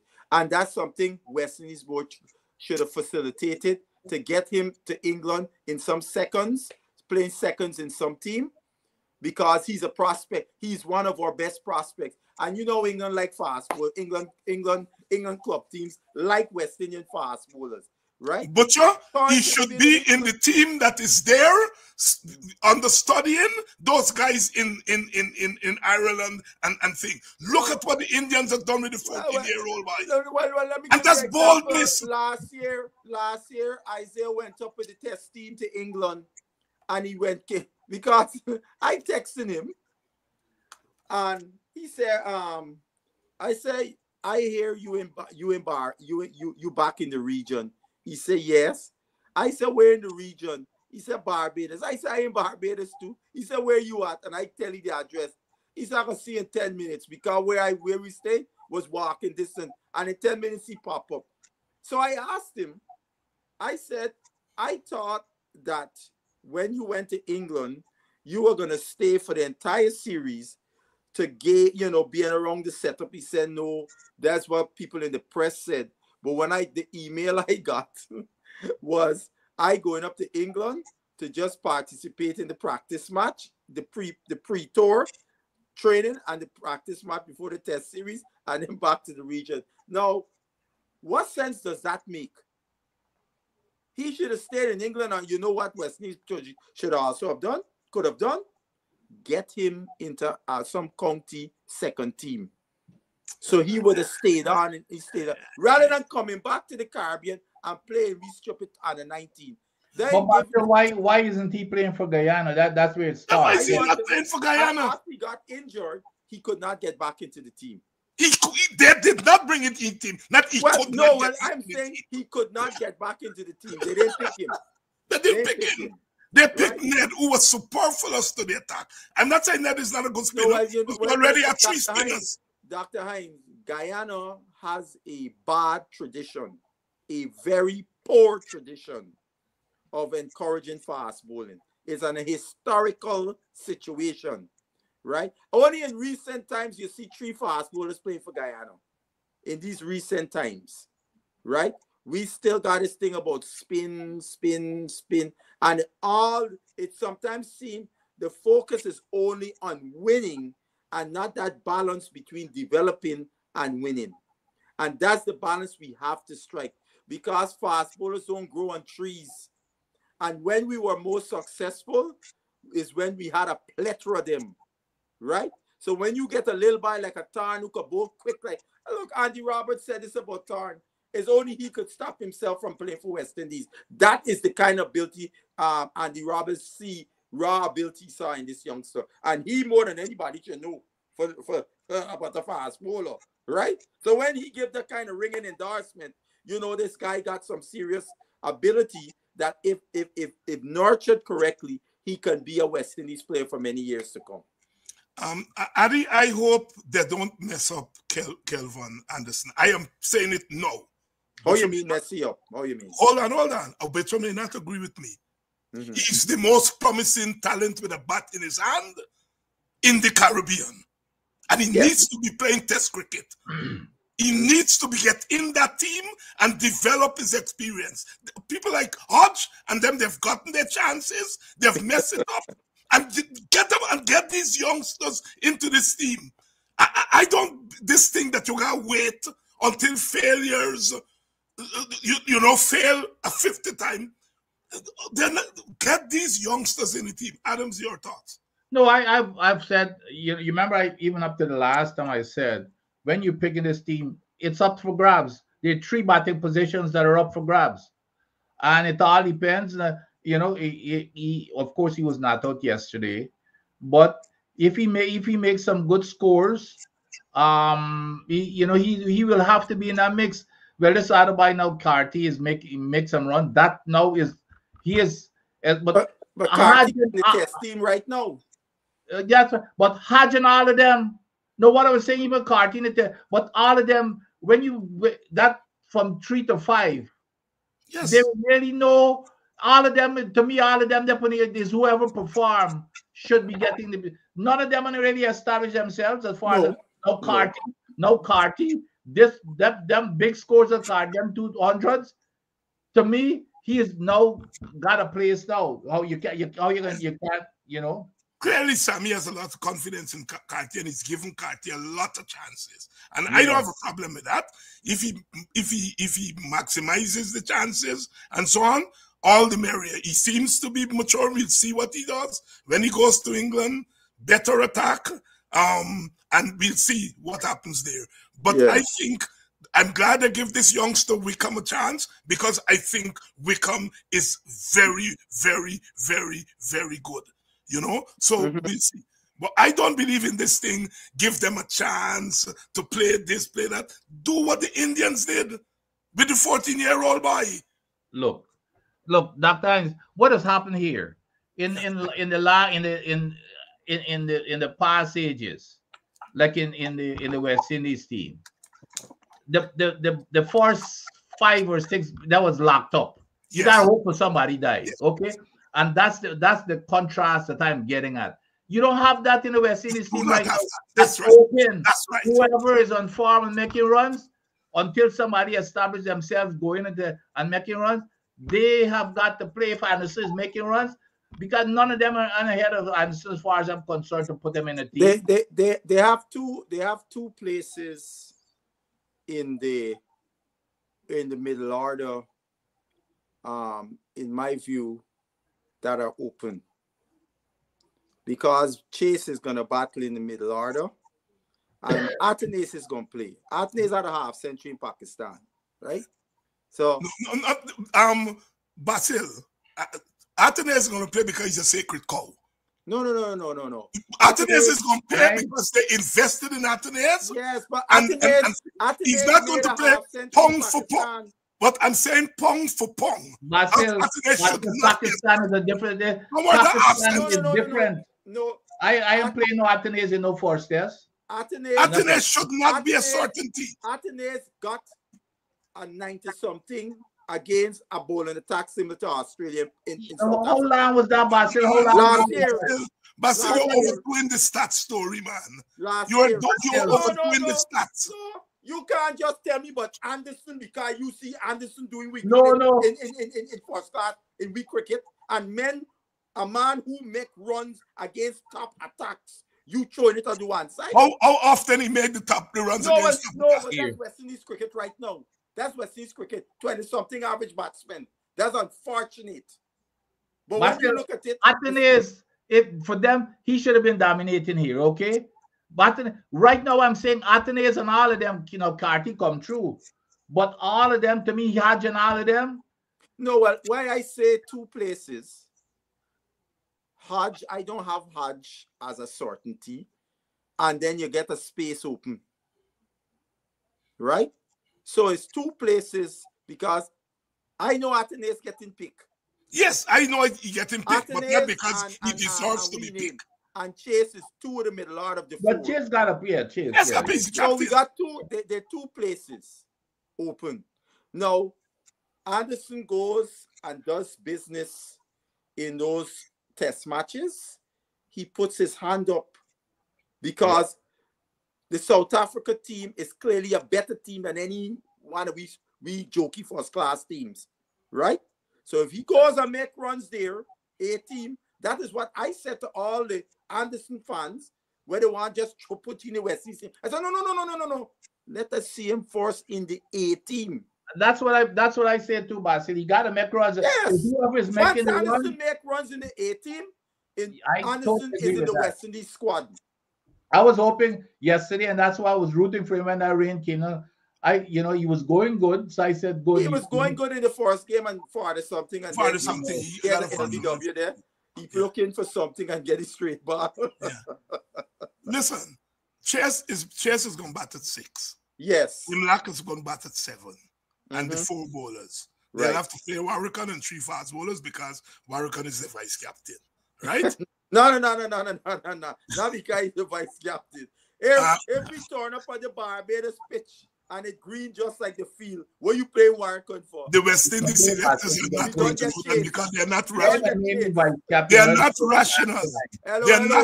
They are not going to name a vice captain and drop it. Logie sit down for the West Indies team. Yeah, because West Indies was strong and Logie said drop me. Then the drop you, Basil. They will not drop him, Basil. Warrican, to his credit, he was on the Mason shoulders Tuesday gone. And to his credit, acknowledged conditions. He said, I could be sitting down. Well, that's we hope that happens. That would be asinine to name a vice captain. So name him a vice captain and then end up playing it. That would be really that would make them. Well, you see, in my view, they should have never named a vice captain. That's right. I agree with that. But having named him, they can't drop him. So for me, I'm with Adi here. 3, 4, and 5 are open. That's right. It's open. Otherwise, all of them are in the mix, including the Silva. Right. Including Anderson. No, I don't think all of them are in the mix. Because if Mr. Silva was in the mix, I think he would have been in one of these games. But Basil, we are trying to be rational here. No. Hold on. The selectors are irrational. No, but hold on. We are saying here, if you're thinking rationally, Silva should be in the mix of one of those. Oh, yes. But I am saying to you, I am going by what the West Indies board said. Yes. They said all the test players who would not be in England will feature in the 2 4-day test matches. Yes. And when I didn't see Mr. De Silva name, but here this part here. If indeed they don't pick De Silva, they got to answer some questions, because how could you interview a guy for captain of the West Indies? Yes. And you don't pick the man? That would be some crazy Basil and Adams, I have a sneaking suspicion. Those selectors are going to sacrifice Imlak and put No. Hold on. I am not saying that should happen. I'm for Imlach. Imlach is one of the Basil, you're not listening, man. I listening, yes. I am saying Imlach earns his place behind the stump as a first keeper. Yes. But those irrational chaps. No. Sammy in the bad. I know Sammy You can't be here, Dr. Hinds. I would have said that there was a chance to say what you're saying, but you know what? Imlach, because I was always saying that this boy he's not. We know he's not a better wicketkeeper than Imlach. But when he started making all them runs, I said, "Oh, geez, that's Imlach go make runs." But Imlach come back and make and match. I am an Imlach man, and I'm saying Imlach is my automatic wicketkeeper batsman. Imlach is automatic. The craziness I've seen from this selection, well, there's not a committee. It's one man selecting the team. It's one man. The craziness I've seen from that one man in selection, I will not be surprised if to appease Joshua and the Trinidadians, the sacrifice. I know it's Guyanese, we don't like you. We should be using that word. All right. If Sammy want to get, they can't be that bare face. All right. We ain't dealing with the PDP government. They can't be that bare region, right? Now you go and pick the silver in front of him, like. We gonna run it out to the car. They can't be that bare face. No. Sammy by let's hope they don't do that. When the 4 days start, Bassy, when the 4 days start? Let me see, I'll tell you. The 4 days starting not this coming week, the week after. Oh, so we got okay, we got it. Or later on this week. No, Sunday. It starts on the weekend. Check, Bishop. Butcher, check. That's what we gotta keep the eyes on. You know, looking to the test matches. We gotta look that. Yeah, the first test match starts on June 4th, which is Sunday, right? Yeah, I think it's Sunday. Sunday. That's what I thought. So we shall see, because I think they're going to do some craziness with that selection. I just have a sneaky. No.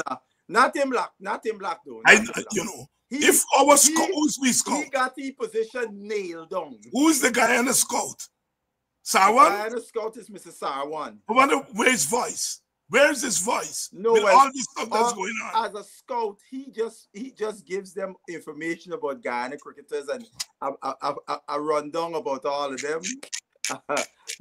And then the what they call it, the talent ID manager then will take it, and he and Mr. Sammy, he gives Sammy all the different players and so on, and then Mr. Sammy with coaxing from he make a final decision. So who is coming home? Who is coming home from Ireland? Because I noticed John Campbell is coming home. We know that. Shamar is coming home, I understand, because he's also playing in the second test. The second test. So he coming home. Yes. Who else coming home? Campbell and him. Blades wasn't Blades supposed to be with Campbell? They changed their mind. They get Blades playing the 18. Yeah, they changed their mind. Didn't they pick Blades to go to Ireland? Yeah, but it seemed like maybe what happening here, Shepherd may be missing the ODIs, but Shepherd gonna be in time to play the T20s. Yes. Right? By the time the IPL gone done. So they change up their mind. They worry with bring Blades to England. They worry carry Blades to England. So Etmaya's coming in Tuesday in England. Yeah, I think he coming. Adams by. No, you can't show the provision. It's you by. Me. You by. Might just being sarcastic. I know that. Hindsy, you there for pin and needles for your buyer. I was saying to Adams, when they come to this T20 team, the captain don't like open. So he gonna slap. No. He gonna open. Wait. No. Sorry. Butch, the captain don't like open because when he open, his weaknesses. So he gonna slap himself in the middle of the T20 team. So But wait, they ain't pick. You know what's interesting? They pick the team. They release it yet. I'm sure they pick it. Release the T20 team yet. Yes. Release up yet. So you get Puran. Yeah, Mr. In the Puran. middle. You got But Ian they got the batting 3, no? Yes. So Puran, Hope at 4. Our boy from Guyana, the boy from Enmore. Rutherford. Rutherford is 5. Chase at 6. And then you have the Shepherds and the bowlers and so on. Where Adams' boy Etmire in that team? Etmire is only going to get into that T20 team if Hope opens. Which means if Hope opens, then King gets dropped. Then a drop King, I don't, and I believe that's what. And to me, that's King's stronger format, the T20. I think so too. In the first, at least the first game, then a droppy. So Etmire has no place in that T20 team. Well, maybe the second one, because I think they're gonna need a lot of experience. You know. You hear my thing? They Hope Purana 3, Hope at 4, Rutherford at 5. Yeah. There's no place there for Etmire. I agree. No, I agree with that. But King is gonna play. But you remember the last game we played in the World Cup. Hope opened the batting. Well, because he wasn't captain. No, he wasn't captain of the team. That was Mr. That's why I'm saying he was not captain, but from what I'm hearing from people who close to the, he always insists in batting in the middle when he's captain. Well, actually, in T20 is a different story. Well, because Butcher, you just rationalize the irrationality of this. No, I mean, I have heard him say, because you remember people was talking about sending him up the order to open for Guyana in the CPL, and he said he has no problem with opening the batting because remember it's 20 overs. That means there's more batting for you.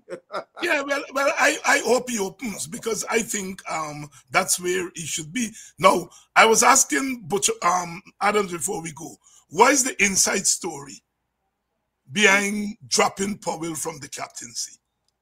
You know, usually by just give you the back room thing. Well, is it because the feel he could make the team? No. Is it bad by his story? No, it's he and Sammy had some philosophical difference. All right. Remember, Sammy is this data-driven man. Everything is data-driven. And Powell and him, it seems the two of them clashed on tactics and so on. And then on top of that, you know, a lot of people didn't know the last 10 T20s West Indies played, they lose 9. Yes. Right. So Sammy is probably armed with that stat. You know, but it's interesting you get rid of the captain, but not the coach. But remember too, Basil, I think it also has to do with remember that fiasco when they were sending him home. You remember in the T20 was it the CPL?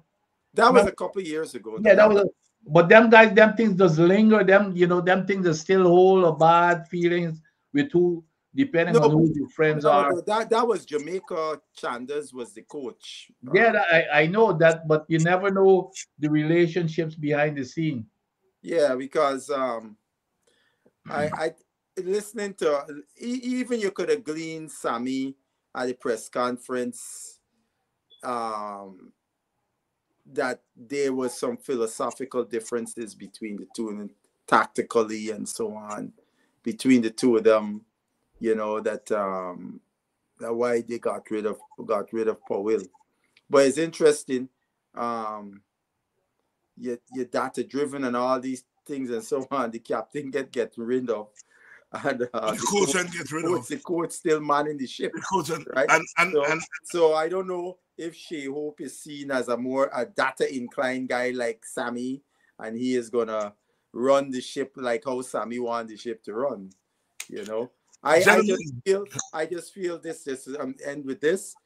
I just think Sammy is too much in, and Sammy, in my view, should be stepping back. Let the captain get all the glare God, is the captain that's man the ship when they walk out there in the field? Is the captain want to set the culture of the team that he wants to lead, how he wants the guys and so on? Sammy is not captain no more. Ishe Hope is the captain. But again, that's where we want to copy everything. We want to do like baseball, where Yes. the captain, when the captain gets the team, the captain takes that team out to the field and makes all the decisions. But we want to do like baseball, where and football, where the coaches call all the plays. That's nonsense. That's not cricket. That's not how cricket is being played. And that's why you don't get me on my soapbox here, but all these coaches, all these coaches, assistant coach, a leg spinner coach, you didn't see what McCollum them did. They fired. They got rid of a lot of the analysts. Because McCollum said, we don't want so much of this exactly. thing. We want guys to be able to stand on their feet to read the game and those things.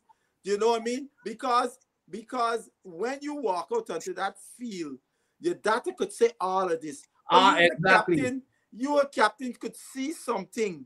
Absolutely. Wait, boy, this batsman, look how we playing the ball in this area here. The data didn't tell me nothing about this. I can set the field and tell me, Bola, let we attack this and so on. Exactly. So you want guys to be able to think on their feet.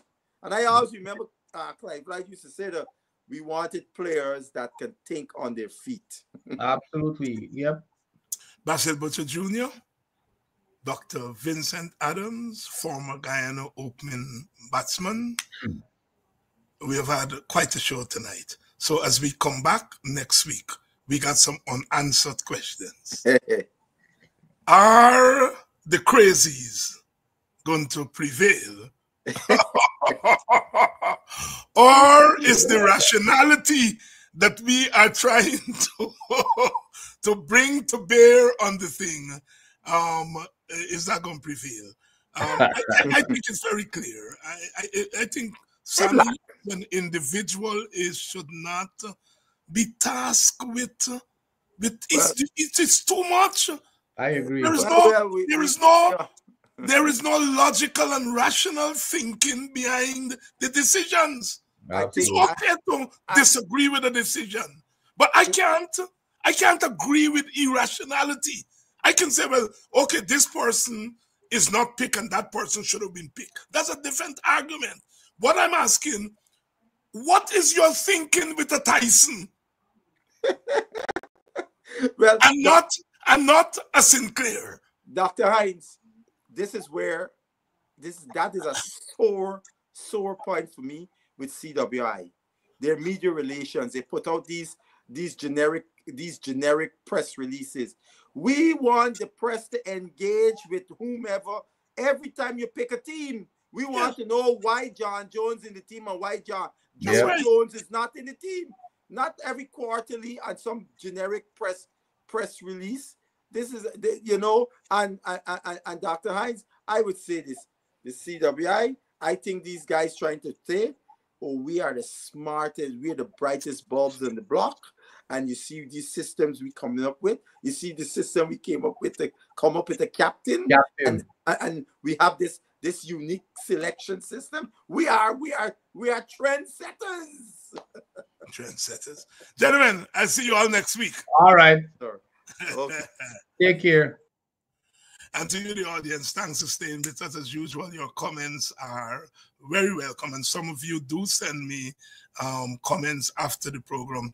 Bamo, Mr. Bamfield, I get your comments. I have to reply to some of them, but we have to get you on the program here, on the panel, to give us some of your insights, This week is going to be another week in our Caribbean, and we will survive it until next week, Sunday, for another program of West Indies Cricket 101. Rude boys gonna get you by degrees. Here comes the West Indies. And when you're facing the generals, nearly every ball is a funeral. And when we batting, brother, go and put your men on the boundary line. And if you give we a lick up, that is merely a hiccup. Look, you win the little battle, you lose the war. It's the same result every time. Everybody sing. Here comes the West Indies. Here comes the West Indies. Them rude boys gonna get you by degrees. Here comes the West Indies. I tell you now, here comes the West Indies. Here comes the West Indies. Them bad boys gonna bring you to your knees. Here comes the West